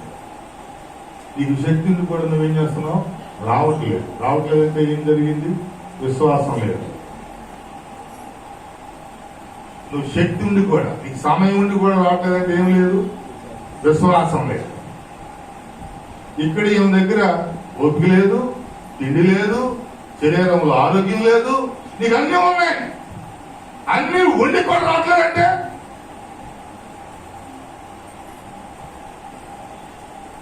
అన్నీ ఉన్నాయి నీకు లేవా? ఉన్నాయమ్మా అంటే ఏంటి అర్థం? నేను నా అర్థం చెప్పనా? ఆవిడ వెళ్ళిపోతున్నా, ఫోన్ వచ్చిందా? అన్ని ఉన్నా, ఏది ఉన్నా అది సున్నా. నీ దగ్గర ఏమున్నా అది సున్నా. అవి కౌంట్ అవ్వవు. గమనించండి, ఇది సంఘం. ఇదేంటి? స్వస్థత, క్రీస్తు పవర్. నీ విశ్వాసంతో క్రీస్తు దగ్గరికి వస్తే ఇక్కడ నువ్వు పొందేటువంటి స్వస్థత ఇది ఏంటిది? నీ ఫలితం. నువ్వు పొందుకున్న ఫలితం. నువ్వు విని విశ్వసించి ప్రభువు దగ్గరికి అనుసరించుకుంటూ వస్తే, ఆయన్ని వెంబడిస్తే, ఆయన ఆధారం చేసుకుంటే, ఆయన అనుసరిస్తే ఏం జరుగుతుంది? స్వస్థత, విడుదల, బాధల నుంచి విడుదల, సమస్యల నుంచి విడుదల, రకరకాల రుగ్మతల నుంచి విడుదల. అంతే సిస్టమ్. దీనికి ధర్మశాస్త్రం అంటున్నాయి. ఏ స్థితిలో ఉన్నా సరే దేవుడు నిన్ను అంగీకరిస్తాడు. ఎంత పాపనైనా దేవుడు చేస్తాడు. ఆయన దగ్గరికి వచ్చిన వాళ్ళందరూ మనం చూస్తే కుష్టి వ్యాధి వాళ్ళని అంగీకరించాడు. అమ్మా, చాంద్ర రోగం ఉన్న వాళ్ళని అంగీకరించాడు. రక్తస్రావం ఉన్న వాళ్ళని అంగీకరించాడు. మరణ కోపం ఉన్న వారిని అంగీకరించాడు. ఇలా చెప్పుకుంటూ పోతే సకల వ్యాధిగ్రస్తులను ఆయన ఆహ్వానించాడు, అంగీకరించాడు. వారితో వారి చేతులు పట్టుకున్నాడు, వారిని లేవనెత్తాడు, స్వస్థపరిచాడు, బాధపరిచాడు. నడుము వంగిపోయినటువంటి స్త్రీని కౌగిలించుకున్నాడు. ఆ నడుము మీద ఆయన బలంగా చేయబెట్టి నిలవబెట్టేశాడు. నడుము ఇలా వచ్చింది. నడుము వంగిపోయి ఇలా వస్తే ఇప్పుడు ఎలా వెళ్తుంది? ఎలాగ అర్థమైందా? నువ్వు నడుము వంగిపోయిన ఎలా వస్తాడు? ఇలా వంగిపోయి ఎలా వస్తాడు? కొంతమంది చూస్తూ ఉంటాం. వృద్ధాప్యం మనకి స్రవంతి వాళ్ళ నాయనమ్మ కదా, ఎలా వచ్చేది? ఎలా వెళ్ళిపోయింది? ఇప్పుడు పైకి కన్నా వెళ్ళిపోయింది. అంతేనా స్రవంతి? అలాగే నడుము వంగిపోయిన వాళ్ళు ప్రభు దగ్గరికి వస్తే ఆయన ఏం చేస్తాడు? చిన్నగా నిండారు. కాబట్టి రావడం నేర్చుకోవాలి, ప్రభువుని అడగడం నేర్చుకోవాలి, ఆయన దగ్గర నుంచి కావాల్సింది పొందుకోవడం నేర్చుకోవాలి. ఇది విశ్వాస యొక్క సిస్టమ్. ఇది ఏమి లేకుండా ఆదివారం సరదాగా వెళ్దాం, సరదాగా కాసేపు కూర్చున్నాం. ఇక్కడ ఎందుకు కూర్చుంటుందంటే ఆమె ఎవరో ప్రచారం చేస్తానంటే 12 గంటల దాకా ప్రధానం చేస్తున్నానండి అంటే ఉంటాయి. దగ్గర నమస్కారం అవైందా అది వెళ్ళిపోవచ్చంటా 12 అవుతుందంటండి అని ఒక ప్రచారం చేసేటప్పటికి ఆ 4 స్తంభాలు ఏరే వాళ్ళు ఎవరు రావట్లేదు. వాళ్ళు ఒకరు మాట్లాడేది వాము అక్కడే 12 అయితే ఇంటికి వచ్చేళ్ళకి 1 2 తిన్నగల్లంగా కనపడేళ్ళతో మీటింగ్. ఈ మీటింగ్ ఎవడండో వెళ్ళిపోయి రోడ్డు మీద వెళ్ళిపోయేవాడు ఆపడం ఆ మీటింగ్. ఎలా బాగున్నా చైతన్య? ఏంటంటే అట్ట అయిపోయి ముక్కు మీద మచ్చ వచ్చింది ఏంటి? అమ్మ ఎప్పుడు కుట్టించుకున్నా ముక్కు ఇదే పని అమ్మ నీకు. ఆ ఊరు చెవులు కుట్టించుకుంది, ఈ పైన కూడా కుట్టించుకోవాలి. ఎంతగానో చెత్త అక్కడ మాట్లాడేదాంట్లో ఆపి నుంచుని ఫోన్లు చేసుకుంటూ అమ్మ అసలు విచిత్రం ఏంటంటే అసలు విషయాలు ఇంపార్టెంట్ అనే విషయాలు చెప్పరు నాకు. ఆ విషయం చెప్తానంట, ఫోన్ చూసుకుని మాట్లాడుకుంటున్నారా అంటానంట. ఆ సౌభద్రి మధ్య ఉందండి, ఆమె దెబ్బ తగిలిందండి, ఆమె రక్తం కాడిపోతుంది తలలో నుంచి, మీరు ప్రార్థన చేయండి అని చెప్పి ఎవరన్నా నాకు చెప్తే నేనేమంటానంట, నేను ఫోన్ చేసుకుని మాట్లాడుతున్నారా మీ ఇద్దరు? ఇంతకన్నా పాపం ఇంకేమైనా ఉందండి? నన్ను ఇంతకన్నా అవమానించడం ఇంకేమైనా ఉందా చెప్పండి? మాత్తమ్మ గారు వినిపిస్తుందా? చూడండి, ఆమె వయసు ఏంటి? అదే అడిగాడుగా, అడుగుతాడు మరి. అది ఇక్కడ శ్రమపడి కష్టపడి పంపిస్తుంటే ఎందుకు తింటలా నువ్వు? మానేసేయి, కాపేయాలి నువ్వు, అనవసరంగా గెలిగా నేను కాపేసేయాలి. అదే ఆపేయి.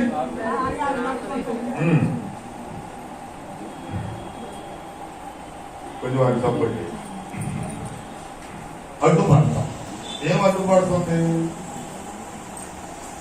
శరీరం రక్తస్రావం ద్వారా శరీరం అపవిత్రపరచబడుతుంది. కాబట్టి మీరు సమాజంలోకి వెళ్ళకూడదు, వ్యక్తులతో మాట్లాడకూడదు, దేవుని సన్నిధికి అస్సలే కాకూడదు. దేవుని సన్నిధికి వస్తే ధర్మశాస్త్రం ఏం రాసిందంటే మరణం. మిగిలిన ప్లేసులకు వెళ్తే అపవిత్రం, దేవుని సన్నిధికి వస్తే మరణం. బాగా అర్థం చేసుకో. ఇది ధర్మశాస్త్రం బోధించింది, స్పష్టంగానే బోధించింది, చక్కగానే బోధించింది. మీరు కడగా ఉండాలి, కలగలుపుగా ఉండకూడదు. కడగా ఉండాలి, కలిసిమెలిసి ఉండకూడదు. కడగా ఉండాలి, అందరినీ కలుపుకోకూడదు. ఈ ధర్మశాస్త్రం బోధిస్తాం. కానీ క్రీస్తు వచ్చిన తర్వాత ఆమెను కడగా పెట్టలేదు. క్రీస్తు బోధ ప్రారంభించిన తర్వాత ఎవరిని దూరంగా పెట్టలా. ఎవరిని కూడా మీరు రాటాకి సంఘం బహిష్కరిస్తే, పాపాత్మరాలైన స్త్రీని సంఘం బహిష్కరిస్తే ప్రభు ఏం చేశాడు? ఆ కట్టులు తెంచేశాడు. సమరయ స్త్రీని సంఘం బహిష్కరిస్తే ప్రభు ఏం చేశాడు? ఆ సంఘంలోకే పరిగెత్తించాడు. కుష్టి వ్యాధి వాళ్ళని ఊరికి దూరంగా అక్కడెక్కడో లోయల్లో నివసించాలి. లోయల్లో పైనుంచి వాళ్ళకి ఆహార పొట్లాలు విసిరేస్తారు. పైనుంచి గుర్రం మీద వెళ్ళి స్పీడ్గా విసిరి వాళ్ళు అంతే స్పీడ్గా వెనక్కి వచ్చేస్తారు. ఏంటంటే అది ఎక్కడ అనుకూడదు. దానికి గుర్తు శాపం. ఎవడైతే శాపగ్రస్తుడో వాడికి కుష్ఠరోగం వస్తుంది.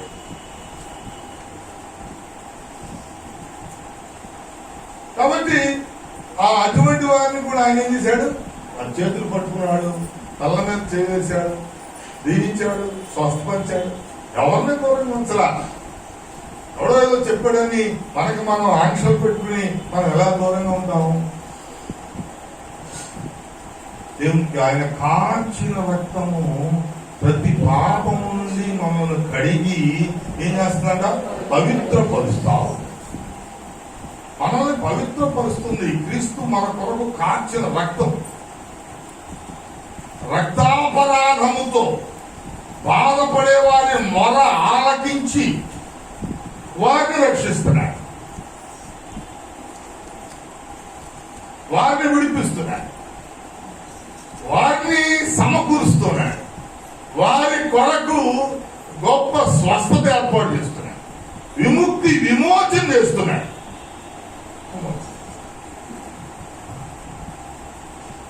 ఇక్కడ ఏం చేస్తున్నాడు? ధర్మశాస్త్రం దూరంగా ఉండాలని చెప్తుంటే ప్రభు సిలువ ఏం చేసింది?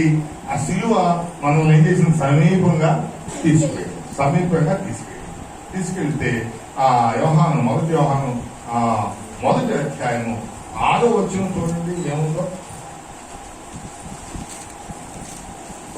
ఆయనతో కూడా సహవాసం గలవారమని చెప్పుకొని చీకటిలో నడిచిన ఎడల మనం అబద్ధమాడుచున్న ఎడల సత్యమును జరిగింప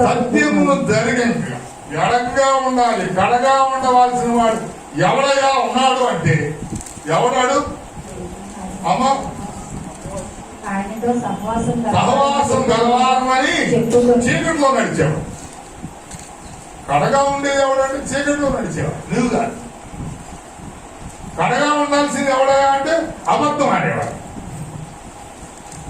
కడగా ఉండాల్సింది ఎవడంటే సత్యమును జరిగించనివాడు. ఎందుకని అటువంటి వాడు దేవుని దగ్గరికి దిగలను కూడా ఏం చేస్తాడు? అబద్ధం ఆడిస్తాడు. అబద్ధం ఆడిస్తాడు. నేను ఎన్నోసార్లు చెప్తాను, మీ సహవాసం చాలా క్లియర్ గా ఉండాలి. మీ యొక్క అనుబంధాలు, మీ స్నేహాలు ఎవరు పడితే వాళ్ళతో చేయకూడదు. ఎవరు పడితే వాళ్ళతో మాట్లాడకూడదు. నేను మాట్లాడితే ఏమవుతుంది? మళ్ళీ కూడా ఏం చేస్తాడు? మార్చేస్తాడు. చాలా మంది చూస్తున్నాను నేను ఇటువంటి కొత్త కొత్త సహవాసాల్లోకి వెళ్ళి మారిపోతున్నాను. చాలా మంది చాలా బాధ అనిపిస్తుంది. ప్రాణానికి చాలా ఆయాసం కలుగుతాం. అయ్యో, క్రీస్తు రక్తంలో కడగబడిన వాడు క్రీస్తులో ఉండాలి. ఈ సహవాసం అన్ని దూరం చేసేస్తాం. చాలా మంది విశ్వాసులు వేరే సహవాసాల్లోకి వెళ్ళి, వేరే ఫ్రెండ్షిప్లో వేరే వాళ్ళతో మాట్లాడుతూ ఒక సహవాసం వారిని వీలు చేస్తుందంట, వీరిని వారు చేస్తాం, పొల్యూటెడ్ చేస్తాం. వాళ్ళు దొరికి ఓపెన్గా చెప్తారు, అమ్మ అయ్యారు మొత్తం ఆడుతున్నాడు రా. ఎస్, నిజమే, నిజమే. వాక్యం చెప్తా ఉంది, ఓ విశ్వాసి అవిశ్వాసితో నీకు సాంగత్యం ఏంటి? ఏంటి సాంగత్యం? నువ్వు పరిశుద్ధపరచబడిన వాడు వెలయాలతో సాంగత్యం ఏంటి? సొసైటీలో వీళ్ళందరూ కనిపిస్తూ ఉంటారు. వాళ్ళందరూ ప్రముఖులుగానే ఉంటారు, నాయకులుగానే ఉంటారు. బట్ వాళ్ళు దేవునికి కడగా ఉంటారు. దేవునికి కడగా ఉండాల్సింది నువ్వు కాదు. దేవునికి ఎడమగా ఉండాల్సింది నువ్వు కాదు. అబద్ధాలు ఆడేవాడు బతుకంటాడు. ఎందుకంటే ప్రభు అని చెప్తున్నాడు, ఆది నుండి వీడు అబద్ధం చెప్తాడు. అబద్ధానికి జనకుడు. జనకుడు అబద్ధానికి జనకుడు అంటే తండ్రి. అబద్ధానికి తండ్రి ఎవడో మార్చలేడా? అర్థమవుతుందని చెప్తాను మీకు పరిస్థితి. ఎవడైనా దూరంగా వీడు అబద్ధాలు ఆడేవాళ్ళు, చీకట్లో నడిచేవాళ్ళు, సత్యము జరిగింది అక్కడ. అర్థమవుతుందా? ఇంకా 9వ 7వ వచ్చిన అయితే ఆయన వెలుగులోనున్న ప్రకారము మనమును వెలుగులో నడిచిన ఎడల ఎక్కడ నడవాలంట? వెలుగులో నడిచిన ఎడల మనము అన్యోన్య సహవాసము గలవారమై ఎందుము. అన్యోన్య సహవాసం గలవారం. చెప్పండి, గలవారం ఎటువంటి వారం అంట? అన్యోన్య సహవాసం గలవారమై ఎందుము. అప్పుడు ఆయన కుమారుడైన యేసు రక్తము ప్రతి పాపము నుండి మనల్ని పవిత్రులుగా చేయును. ఆమేన్ చెప్పండి. ఎందుకు పవిత్రులుగా చేస్తాం? సమస్త దుర్నీతి నుండి పవిత్రులుగా చేస్తాం. సమస్త కల్మషం నుంచి పవిత్రులుగా చేస్తాం. ఏం సహవాసం అంటే? అన్యోన్య సహవాసం. అన్యోన్య సహవాసం అంటే అన్యోన్య అంటే మనకి తెలియదు కదా. ఎందుకని ఆ సహవాసంలో మనం లేము. 2 గుంపులు ఒక చోట, గుంపులు ఎవరికి ఇవ్వలేము మాకు. అందుకని అది మార్చేసి 2 జడలు అని చెప్పి 2 జడలు కూడా ఉన్నాయి. ఎక్కువ లేవా? 2 జడలు ఏమవుతాయి? అన్యోన్య సహవాసం. అందరం కలిసి ఏకముగా ఉండి, ఏకముగా దేవుని స్తుతించి, ఏక కంఠముతో దేవుని కీర్తించి, ఏక మనసుతో, ఏక భావముతో నీవు వర్ధిల్లుతున్నటువంటి ఆ యొక్క సహవాసం. ఏ సహవాసం? నోరు చెప్పండి. కావాలది ఒకదానికి కావాలమ్మా. అర్థమే ఉండాలి. ఇక ఇక్కడ కూర్చో అందరం పాడుకుందాం. అది ఎవడో ఫోటో పెట్టారు అందరం కత్తిరించి మన ఇద్దరిని అలా చేయాలి. అర్థమైందా? అన్యోన్య సహవాసం చెప్తాను నేను, వినండి. అన్యోన్య సహవాసం ఆది సంఘం ప్రతిదినం ఇంటింటా వచ్చి ఏం చేస్తున్నారంట? ప్రార్థనలు, వాక్యాన్ని బోధించటం, రొట్టె విరుచుటయందు ఆసక్తి కలిగి. ఎవరంటారు? అన్యోన్య సహవాసం. ఎప్పుడంటే అది ప్రతిరోజు. ఇప్పుడమ్మా ప్రతిరోజు ఏం చేస్తున్నారు? రొట్టె విరుచుట. రొట్టె విరుచడం అంటే సంస్కార ఆరాధన. సంస్కారం. ఈ సంస్కార ఆరాధనలో అక్కడున్న వాళ్ళందరూ కూడా ఎప్పుడు పాల్గొంటున్నారు? నోరు తెరిచి చెప్పండి, ఇంకా గట్టిగా అందరూ చెప్పలా. ఆ సహవాసం అంతా కూడా రొట్టె విరుచుటలో ప్రతిరోజు ఏం చేస్తున్నారు? పాల్గొంటున్నారు. మీరేం చేస్తున్నారు? No answer. మన దగ్గర ఏం లేదు, మన దగ్గర సమాధానం లేని ప్రశ్న ఉండకూడదు. ప్రతి ప్రశ్నకు మనకు ఎవరు? క్రీస్తే జవాబు. ప్రతి ప్రశ్నకు క్రీస్తు జవాబు. చాలా స్పష్టంగా చెప్తాను. శారీరక ఖాళీ గురించి కూడా మీకు అమ్మో అన్నాడు చెప్తాను.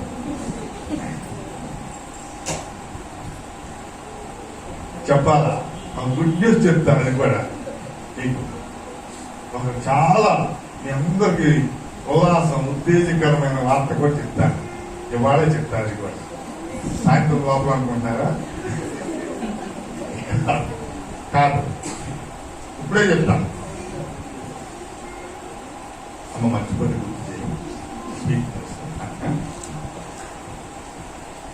ఎక్కడున్నా నేను? అన్యోన్య సహవాసంలో చేయాల్సిన పనులేంటి?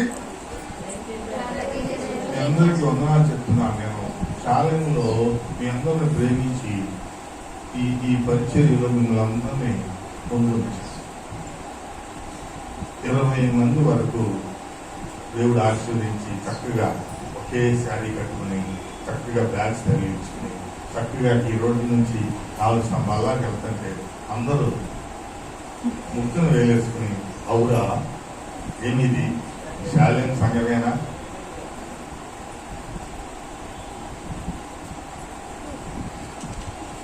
బైబిల్లో లేని దేన్ని నేను పరిచయం చేయలేదు. అటువంటి సహవాసాలు అపవాదికి ఎంత మాత్రం ఇష్టం. దేవుని మాటలు కూడా అపవాదికి ఇష్టం. అమ్మా వారి చక్కని పేరు ఏంటది? సేవా సహకారి. సేవలో సహకరించారు. కరోనా పుణ్యమో ఇంకో పుణ్యమో ఎవరి పుణ్యమో కానీ ఆ కరోనా దాన్ని ఏం చేసింది? సాధన తినేసి వాళ్ళు అడిగేవాడు లేడు, వచ్చేవాడు లేడు, వెళ్తామనేవాళ్ళు కూడా. ఎవరైనా ముందు నడిపిస్తారా అంటే ఎక్కడెక్కడో నడిపిస్తున్నారు కానీ ఇక్కడ మాత్రం నడిపిస్తారు.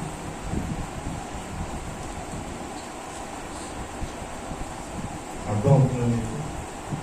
ఈ భావాజాలం ఎవరిలోనైనా బయటకు వస్తే,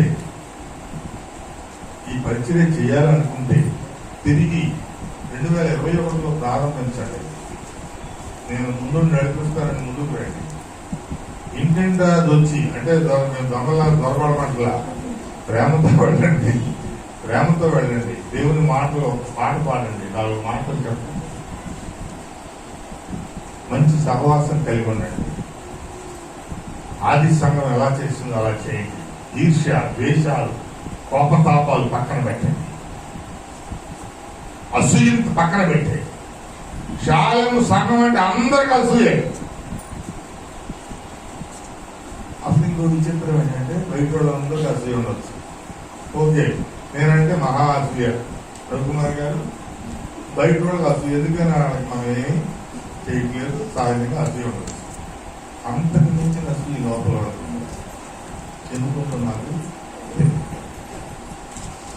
అంత దౌర్భాగ్యం,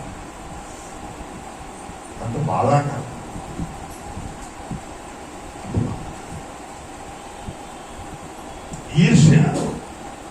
అసూయ, ద్వేషం ఇవన్నీ ఉండాలి. అందుకని యేసు ప్రభు మీద కూడా అయ్యే ఉన్నాయి. నా మీద ఉంటుంది కదా, విచిత్రం ఏంటి? యేసు ప్రభు కూడా అయ్యే ఉన్నాయి. అయ్యే ఆయన ఎక్కడ నడిపించింది? సిలువ దగ్గర నడిపించింది. నన్ను ఎక్కడికైనా నడిపించలే, డోంట్ కేర్.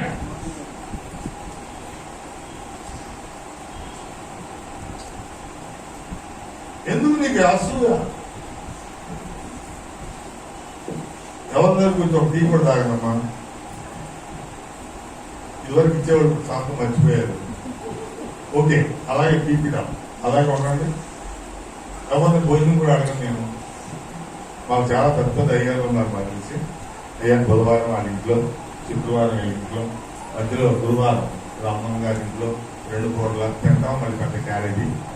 ఈ వారం కూడా మీకు ఏం లేదు, మేమే పెడతాం. అంటే ఎందుకు అసూయ, ఎందుకు ద్వేషం, ఎందుకు ఈర్ష్య? దేవుని బీజం ఇంతగా ఉందా? నువ్వు దేవునికి కడగా ఉంటున్నావా? దేవునిలో ఉంటున్నావా? నువ్వు దేవునికి కడగా ఉంటున్నావా? దేవునికి కడగా పెట్టేశావా?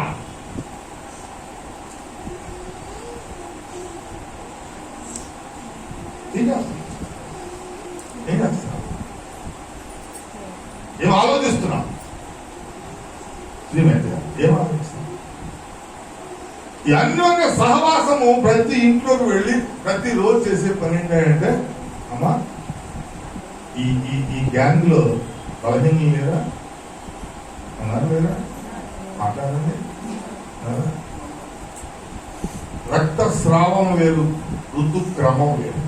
క్లారిటీగా మీ వాక్యంలో చూపిస్తాం, అర్థం చేసుకోండి. ఋతుక్రమము సృష్టి ధర్మం. సృష్టి ధర్మం, సృష్టి ధర్మాన్ని మనం పాటిస్తూ వహిస్తూ ఉన్నప్పుడు, నువ్వు కడగా ఉండు అని చెప్పాను ఎవరైనా? చెప్పండి, మాట్లాడండి. మీ యొక్క అంతరంగాల్లో ఉన్నటువంటి అపోహను తొలగించండి.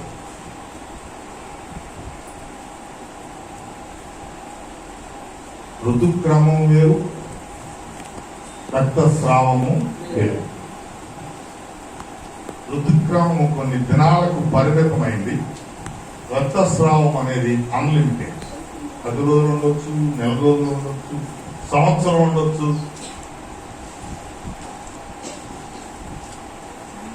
నీ ఋతుక్రమానికి దేవుడు నిర్దేశించినటువంటి ఆ 3, 5, 7 days you are eligible in holy place.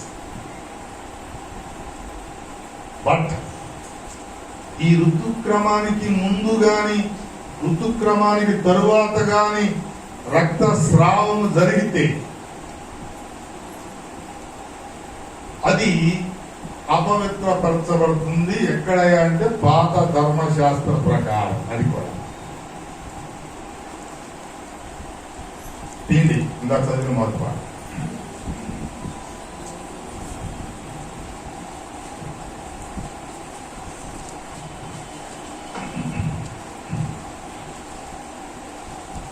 15వ అధ్యాయము, లేవికాండము 15వ అధ్యాయము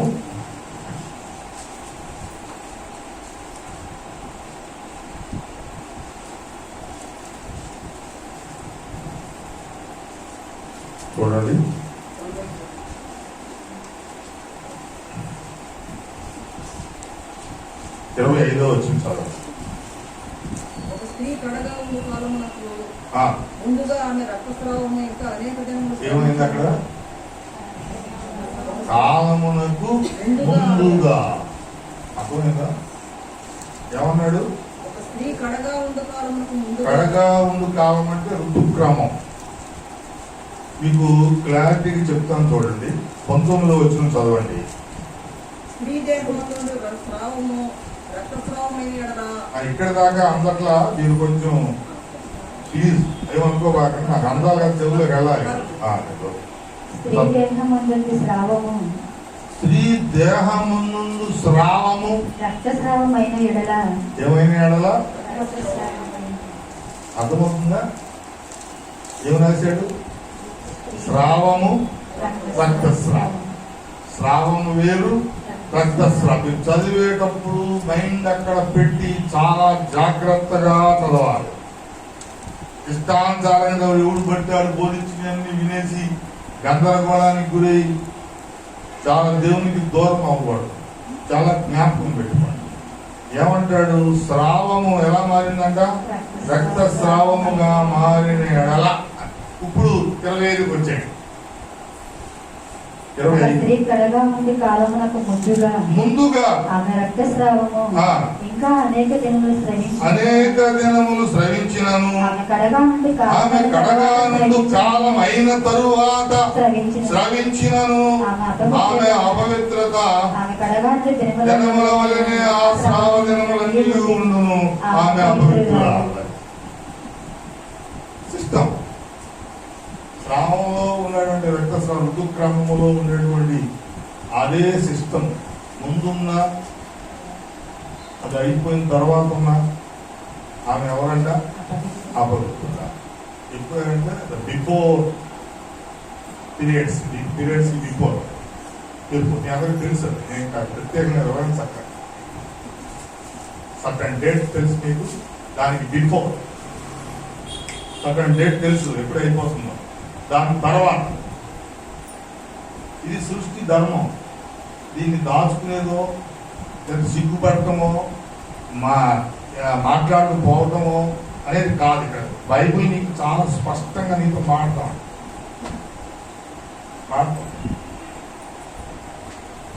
అర్థమవుతుందా? The before then after. ఎందువల్ల ఇలా జరుగుతుంది? ఎందువల్ల ఏంటి? ఈ యొక్క సిస్టమ్ ఒకసారి గుర్తు చేశాను. బాల్య దశ, యవ్వన దశ, కౌమార దశ. స్త్రీకి ఇంకో దశ ఉంది, మోనోపాజ్. తెలుసా? మోనోపాజ్. యవ్వన దశ, బాల్య దశ 1వ సంవత్సరం నుంచి 13, 14, 15 సంవత్సరాలు. ఆ తర్వాత మనం చెప్తా పల్లెటూరులో సమర్థ ఆడింది అంటారు. సమర్థ అంటే మర్త అంటే మద్యము నుండి మంచిలోనికి ప్రవేశించింది. దట్ ఈస్ కాల్డ్ సమర్థ. విన్నారు ఈ పదం? ఏంటంటే దాని స్పష్టమైనటువంటి వాడదే. మధ్యతలో నుంచి ఎక్కడికి వచ్చింది? సమర్థతలో నుంచి వచ్చింది.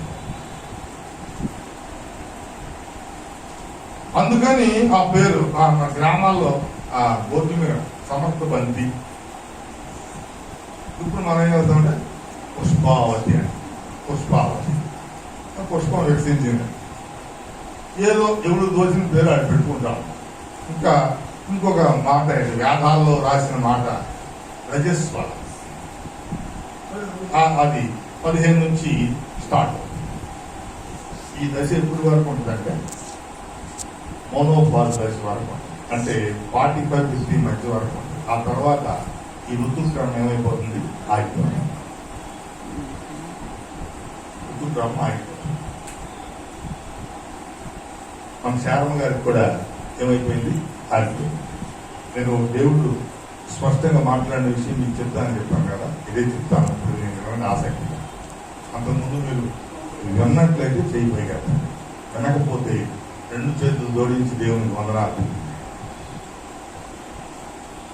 శారమ్మ గారికి ఏమైంది? ఋతుక్రమం ఆగిపోయింది. దేవుడు వాగ్దానం ఇచ్చింది. ఏమని? ఎన్ని సంవత్సరాల ముందు ఇచ్చాడు వాగ్దానం? అమ్మా 25 సంవత్సరాల ముందు ఇచ్చాడు.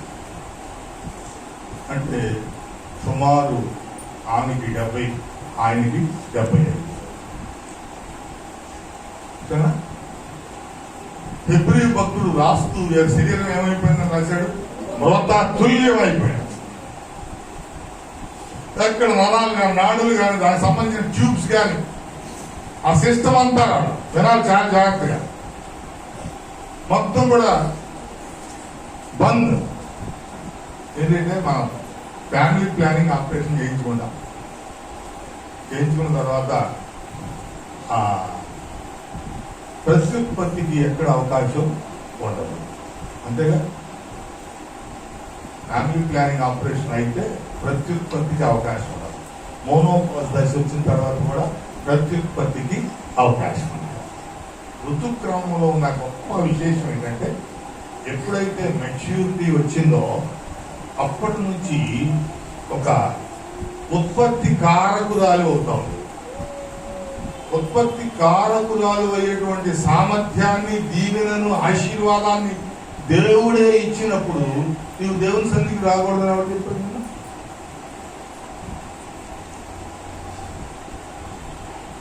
నా పాయింట్ క్యాచ్ చేయండి. దేవుడు నేను ఆశీర్వించి ఏ దశలో తీసుకెళ్ళాడు? ప్రతి నెల ఈ ఋతుక్రమం తరువాత స్త్రీలకు అండం విడుదలవుతుంది. 10 days ఆ అండం సజీవంగా ఉంటుంది బాడీలో. ఆ తరువాత అది మద్యం అయిపోతుంది. మళ్ళీ సైకిల్, మళ్ళీ నెక్స్ట్ మంత్ ఋతుక్రమం అయిపోయిన తర్వాత మళ్ళా అండం విడుదలవుతుంది. అంటే స్త్రీ యొక్క స్థితిని దేవుడు ఎంతగా హెచ్చించాడంటే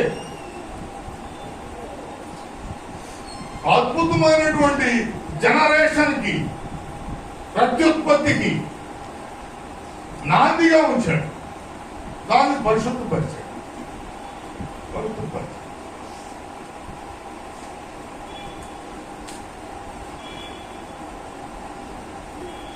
ఈ అందానికి ఎప్పుడైతే పురుషుని యొక్క ఆ జీన్స్ యాడ్ అవుతాయో అప్పుడు అండము పిండంగా మారుతుంది. పిండంగా మారగానే మళ్ళీ ఋతుక్రమం ఏమైపోద్ది?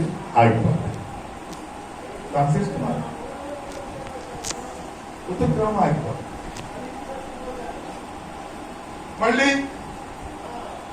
ఆ డెలివరీ అయిన తర్వాత అప్పుడు వరకు ఈ ప్రక్రియ అంతా మాయ చుట్టూ చేస్తుంది. మాయ అంటే దాని మాయని పేరు, మాయ చుట్టూ చేస్తుంది. ఆ ఆఫ్టర్ 10 months 9 months ఆ మాయ పోయిన తర్వాత మళ్ళీ ఋతుక్రమం స్టార్ట్. ఇదంతా కూడా సృష్టి ధర్మం. దేవుడు హ్యూమన్ బాడీలో పెట్టినటువంటి సిస్టమ్. దీనిలో ఎక్కడ కూడా మనం దేవునికి దూరంగా ఉండాలనో, కడగా ఉండాలనో ఈ వేదాలు, పాత ధర్మశాస్త్రం ఇవన్నీ చెప్పినటువంటి ఆ స్థితి స్పష్టంగా మనం అర్థం చేసుకోవాలి. ఇది ప్యూబర్టీ దశ నుంచి మోనోపాజ్ దశ అంటాం. ఈ మధ్య కాలంలో ఈ ఋతుక్రమం జరుగుతుంది. ఇది 45-50 సంవత్సరాల తర్వాత ఈ ఋతుక్రమం అంతరించిపోతుంది, ఆగిపోతుంది. తర్వాత వృద్ధాప్య దశ వచ్చేస్తుంది. అంటే మనం జనరేషన్ ఉత్పత్తి చేయనటువంటి స్థితి.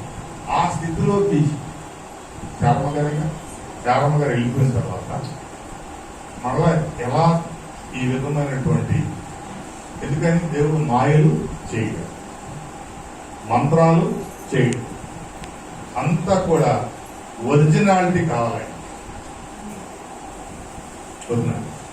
25 సంవత్సరాలు గ్యాప్ ఇచ్చి బిడ్డనిచ్చాడంటే, ఇక్కడ నేను ఇదే విషయాన్ని దేవుని అడిగినప్పుడు ఆయన ఒక అద్భుతమైన మాట చెప్పాడు. శారమ్మ గారు 24 సంవత్సరాల తర్వాత బాడీలో అంతకు ముందు ఉన్నటువంటి సిస్టమ్ అంతా క్రియేట్ అవ్వాలి. కాబట్టి మళ్ళా ఆమె మెచ్యూర్ అవ్వాలి, మళ్ళా ఆమె ఋతుక్రమంలోకి రావాలి, మళ్ళా ఆమె గర్భసంచి ఓపెన్ అవ్వాలి. ఇవన్నీ సిస్టమ్ అంతా కూడా తిరిగి జరగాలి. కాబట్టి 24 years ఆమెకు టైం నేను పెట్టాను. ఎప్పుడైనా విన్నారా? వెనకపోతే ఏం చేయమన్నాను?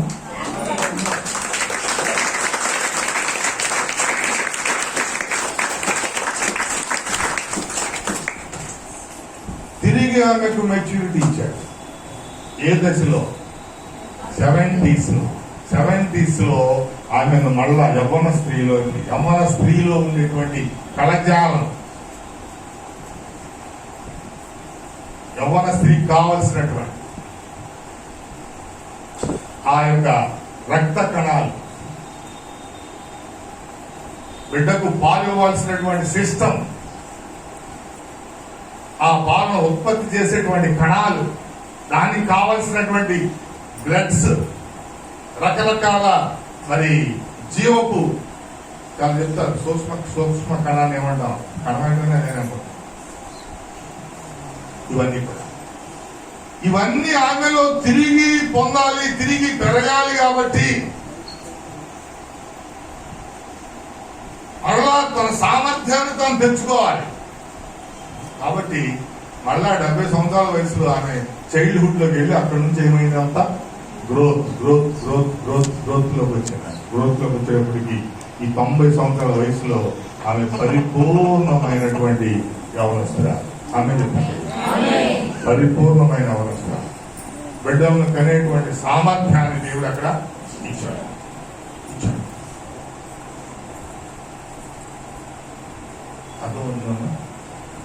అందుకొరకు అన్ని సంవత్సరాలు అబ్రహాం నిరీక్షించాడు.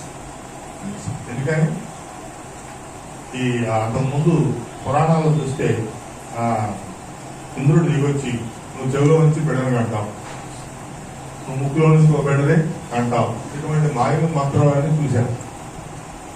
చెవిలో నుంచి కన్నవాడేవాడు కర్ణుడు. అర్థమైందా?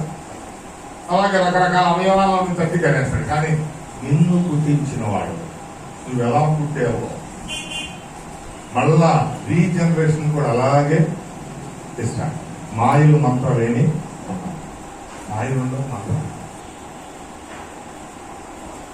కాబట్టి ప్రియమైన దేవుల్లో ఉన్న శక్తి ఎటువంటిదో గమనించాలి.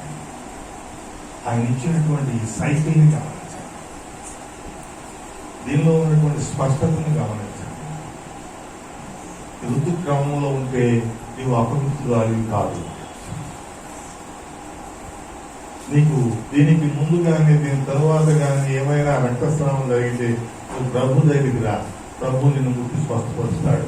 ఆయన కాచిన రక్తం నీ రక్తాన్ని కట్టడానికి, నిన్ను రక్తాభిషేకం చేయడానికి, నీ రక్తాన్ని మార్చడానికి.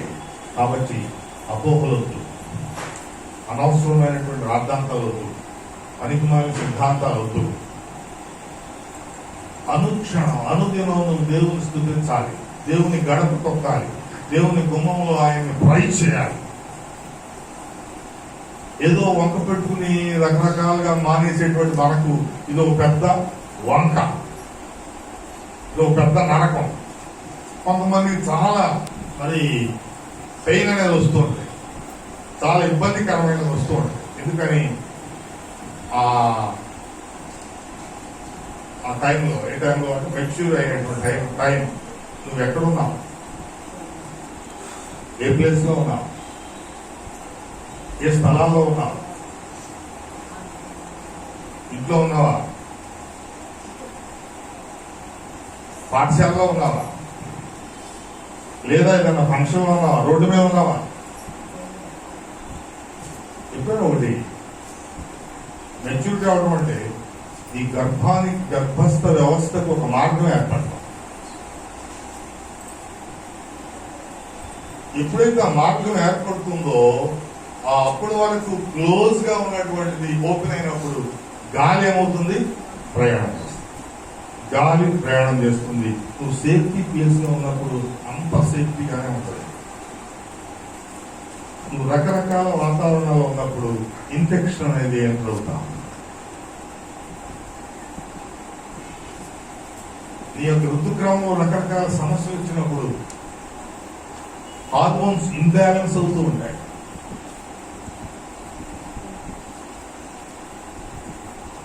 కావలసినటువంటి సిస్టమ్ లో రకరకాలైనటువంటి తేడాలు ఉంటాయి. అవన్నీ ఉండటం వల్ల ఇటువంటి సమస్యలు మనం ఎదుర్కొంటూ ఉంటాం.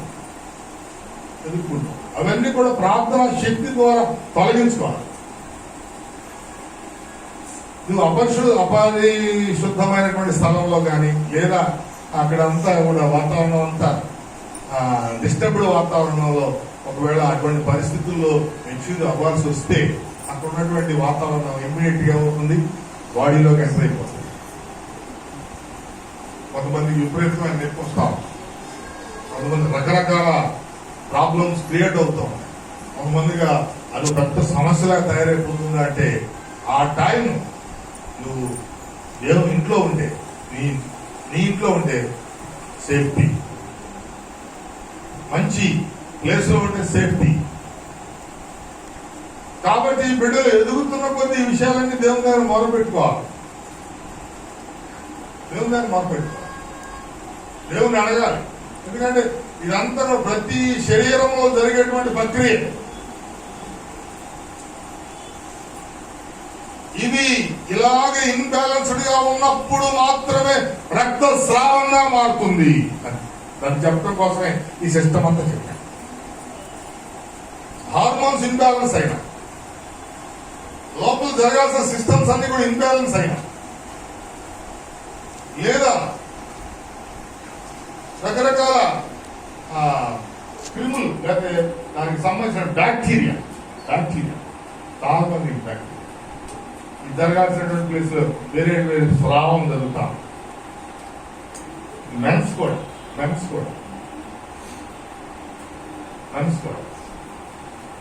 నాట్ ఓన్లీ స్త్రీలు, పురుషులు కూడా ఇన్బ్యాలెన్స్ అవుతాం. ఇన్బ్యాలెన్స్ అయినప్పుడు పురుష నాళం నుంచి ఏమంటారు దాన్ని, స్పెర్మ్ అనేటువంటి ఆటోమేటిక్ గా కంట్రోల్ లేకుండా స్రావం అయిపోతుంది. అది కూడా దీనిలో మెన్షన్ చేశాను, ఈ పేరుతో వచ్చాయి. ప్రతిదీ బైబిల్లో మెన్షన్ చేస్తుంటాడు. అది కూడా ఏంటంటే ఇవన్నీ ఏంటంటే ఆ ఎదుగుతున్న కొద్దీ మనలో జరిగేటువంటి రకరకాలైన హెల్దీగా ఉన్నావు, హెల్దీ బాడీ, పర్ఫెక్ట్ గా ఉన్నావు, కరెక్ట్ గా time to time, day to day అంత ఫినిష్ అయిపోతుంది, అంత హ్యాపీగా. దేవుడు చూసాను, దేవుడు మహిమ. ఇన్బ్యాలెన్స్డ్ గా బిఫోర్ నాకు ఆపుతాడు. ఓహో ఎక్కడో ఈ దీనిలో లోపం ఏర్పడింది, దీనిలో బ్యాక్టీరియా ప్రవేశించింది, లేదా ఇన్బ్యాలెన్స్డ్ రకరకాలైనటువంటి ఈ గ్రంథులు అలా తయారు చేసుకున్నాయి. కాబట్టి మనం తగినటువంటి సేఫ్టీ తీసుకోవాలి. ఈ దైనందిన జీవితంలో ఈ కార్యక్రమం దేనికి కట్టురాదు, ఆఫీస్ కట్టురాదు, కాలేజీ కట్టురాదు, ఇంకో కార్యక్రమం కట్టురాదు, ఫంక్షన్స్ కట్టురాదు, ఇంకోటి కట్టురాదు. అడ్డు వచ్చేది ఎక్కడయ్యా అంటే మాట్లాడండి దేవుని సంగతి. అందుకే 12 సంవత్సరాల నుంచి రక్తస్రావం గల స్త్రీని ముందు వచ్చాడు. ఆమె ఎవరి దగ్గరికి వచ్చింది? స్రావంతో దేవుని దగ్గరికి వచ్చింది. ఒక మాట చెప్పి ముగిస్తాను. ఏప్రిల్కి రాసిన పత్రిక 9వ అధ్యాయం 15వ వచనం. ఈ హేతువు చేత మొదటి నిబంధన కాలంలో జరిగిన ఏంటంట? మొదటి నిబంధన కాలం. ఏ కాలం ఉన్నది? మొదటి నిబంధన కాలం. ఏది మొదటి నిబంధన? ఏంటి? పాత నిబంధన అంటే ధర్మశాస్త్రం. జరిగిన అపరాధముల నుండి విమోచనము కలుగుటకై ఆయన మరణము పొందినందున పిలువబడిన వారు నిత్యమైన స్వాస్థ్యమును గుర్చిన వాగ్దానమును పొందు నిమిత్తము ఆయన క్రొత్త నిబంధనకు మధ్యవర్తి అయి ఉన్నారు. చెప్పండి. మొదటి నిబంధనలో ఉంది కొట్టివేయడానికి, మొదటి నిబంధనలో రాసినటువంటి వాటన్నిటిని మార్పు చేయడానికి, మొదటి నిబంధనను కరెక్ట్ చేయడానికి ఆయన సిలువలో ఏమయ్యాడమ్మా? మరణించి క్రొత్త నిబంధనకు ఏమయ్యాడట? మధ్యవర్తి. క్రొత్త నిబంధన ఎక్కడ నిన్ను కడగమని చెప్పాలి. చెప్పిందా? దాని ఆ చట్టాన్ని ఏం చేశాడు ప్రభు వారు? మార్చారు. దేని ద్వారా అంటే ఆయన కార్చిన రక్తం ద్వారా. కార్చిన రక్తం. నువ్వు ఇంకా పాత నిబంధనలోనే ఉంటావా? మొదటి నిబంధనలోనే ఉంటావా? క్రొత్త నిబంధనలోకి వస్తా. నువ్వు ఏ నిబంధనలో ఉంటావు?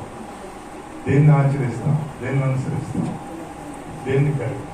చూడండి ఈ సిస్టమ్ అంతా కూడా ఎలా చెప్పాడు. 7వ వచనం చదవండి. సంవత్సరమునకు ఒక్కసారి మాత్రమే ప్రధాన యాజకుడు ఒక్కడే రక్తం చేత పట్టుకొని రెండవ గుడారంలోనికి ప్రవేశించును. ఆ రక్తము తన కొరకును ప్రజల అజ్ఞాన కుటుంబల కొరకును ప్రజల యొక్క అజ్ఞాన కృతం. ప్రజలు ఏ కృతాల్లో ఉన్నారు? అజ్ఞానం అంటే ఏంటి? వాళ్ళు ఏం చేస్తున్నారు? వాళ్ళకి సిలువ మీద ప్రజలు చెప్పాడయ్యా, వీళ్ళు ఏం చేస్తున్నారు వీళ్ళకి తెలియదు. అజ్ఞాన కృతంలో ఉంటావా? జ్ఞాన కృతంలోకి వస్తావా? ఇంకా అజ్ఞానంలోనే తగ్గిపోతావా? వాక్యం నీతో స్పష్టంగా మారుతా ఉంది. తర్వాత ఇంకా 10వ వచనం చదవండి. ఇవి దిద్దుబాటు జరుగు కాలం వచ్చే వరకు విధింపబడి అన్నపానములతోనూ నానా విలువలైన రక్షణములతోనూ సంబంధించిన శరీరాచారములు మాత్రమే. ఏంటమ్మా ఇవన్నీ చెప్పండి. మొదటిదేంటి? అజ్ఞాన కృతము. రెండవది ఏంటి? శరీరాచారాలు. తర్వాత అది ఎక్కడి వరకు అంట? దిద్దుబాటు కాలము వరకు మాత్రమే. స్పష్టంగా చెప్పండి ఒకసారి, అందరూ నోరు తెరిచి. దిద్దుబాటు కాలము వరకు. నువ్వు ఏది ఆచరించినా సరే ఎక్కడ వరకు చేయాలి? దిద్దుబాటు. ఎప్పుడు దిద్దుబాటు అంటే నువ్వు దేవునిలో ఏం చేసావు? దిద్దుకున్నావా? ఇంకా వాళ్ళ దగ్గరే ఉన్నావా? ఇంకా దిద్దుతానే ఉన్నావా? దిద్దుకున్నావా? నీవు క్రీస్తు రక్తములో కడగబడి వాళ్ళను సమీపిస్తున్నప్పుడు అర్థం ఏంటంటే నీవు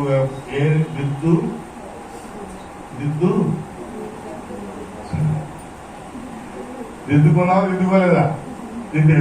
దిద్దుకున్నావు అంటే ఎక్కడ వరకు నువ్వు చేసే ఆచారాలు? ఈ ఆచారాలు ఎప్పుడంటే నీవు దేవునిలోనికి రానంత వరకే. అవి దిద్దుబాటు కాలం వరకే. ఈ శరీర ఆచారాలన్నీ కూడా అదే చెప్తాం. ఇంకా అది ఆచారాల్లో మగ్గిపోతూ ఉంటే, అజ్ఞాన కృతాల్లో మగ్గిపోతూ ఉంటే దేవుని కార్యం నీలో ఎలా జరుగుతాం? దేవుడు కాల్చిన రక్తం నీ టాప్ టు బాటమ్, ప్రతి సిస్టమ్, ప్రతి అవయవం, ప్రతి కార్యం పరిశుద్ధపరిచాడు. మధ్యలో ఒక అపవిత్రం ఉంచుతాడా?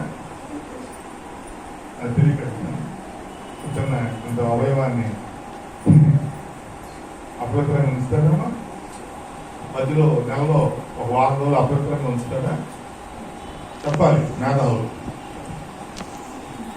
మధ్యలో ఒక వారం అపవిత్రంగా ఉంచుతాడండి? ఏమన్నా అనిపిస్తుంది? అర్థమవుతుంది? అది ఇప్పుడు దాకా నేను చెప్పింది కానీ అర్థమైందా? ఒక వారం ఏమైనా అపవిత్రంగా ఉంచి మళ్ళీ తర్వాత ఓకే రైట్ అంటాడా? ఏమంటాడు? అయితే పరిశుద్ధం, లేకపోతే కుషిద్దాం.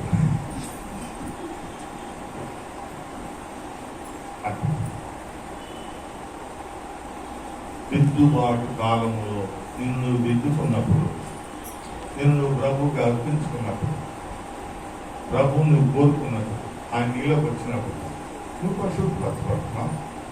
ఇంకా అభద్రత చూడేది అజ్ఞానం నుంచి బయటికి రండి. దేవుడు సాయం చేస్తాడు. దేవుడు గొప్పగా ఆశీర్వదిస్తాడు. ఇంకేమన్నాడు? 14వ వచనం రావాలి. నిత్యుడు ఆత్మ ద్వారా తన దేవునికి నిర్దోషిగా అర్పించుకున్న క్రీస్తు యొక్క రక్తము నిర్జీవ క్రియలను విడిచి, ఆయన రక్తం ఏం చేస్తుంది? నిర్జీవ క్రియ. నిర్జీవ క్రియలు అంటే చెప్పు నోట్తో. ఇప్పుడు దాకా మనం చేసే క్రియలు మాట్లాడదామా? నిర్జీవ ఎన్నింటిని నేను సరి చేస్తున్నానంటే అజ్ఞాన కృతమును, శరీర ఆచారాలను, దిద్దుబాటు కాలమును, నిర్జీవ క్రియలను, మొదటి నిబంధన.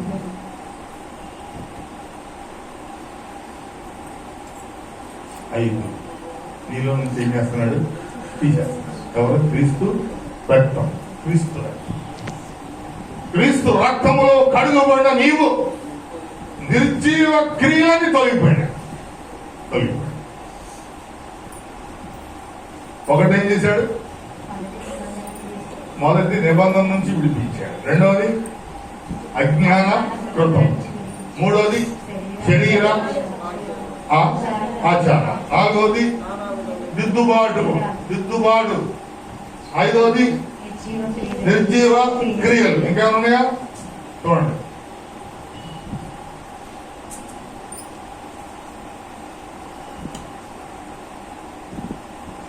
చెప్పండి ఇంకేమన్నా.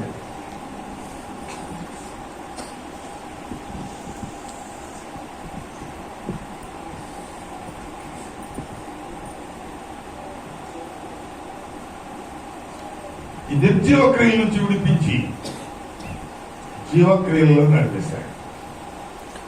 శరీర కార్యముల నుంచి విడిపించి ఆత్మ కార్యాల్లోకి నడిపిస్తాడు.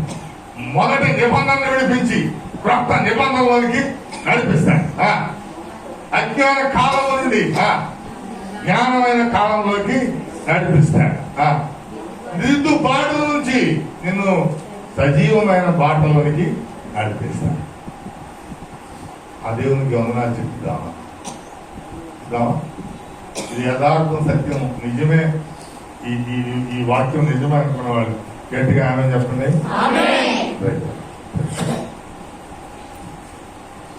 అందులో సహవాసం ప్రతిరోజు ఇంత ఏం చేసింది?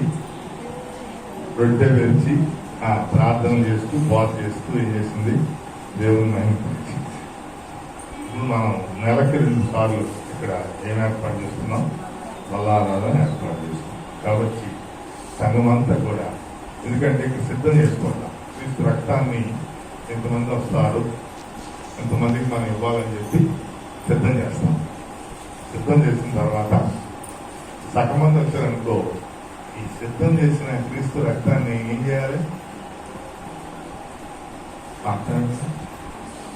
ఏం చేయాలి రండి? నేను తాగేయాలా? మాట్లాడండి. ఏం చేయాలి? ఏం చేయాలా? ఏం చేయాలి? అంటే నేను నోట్లో పోతానని, నోరు తెరవండి పోతానని అంటానని, నా తెరవకుండా ఏం చేస్తారు వీళ్ళు? తాగేస్తారా?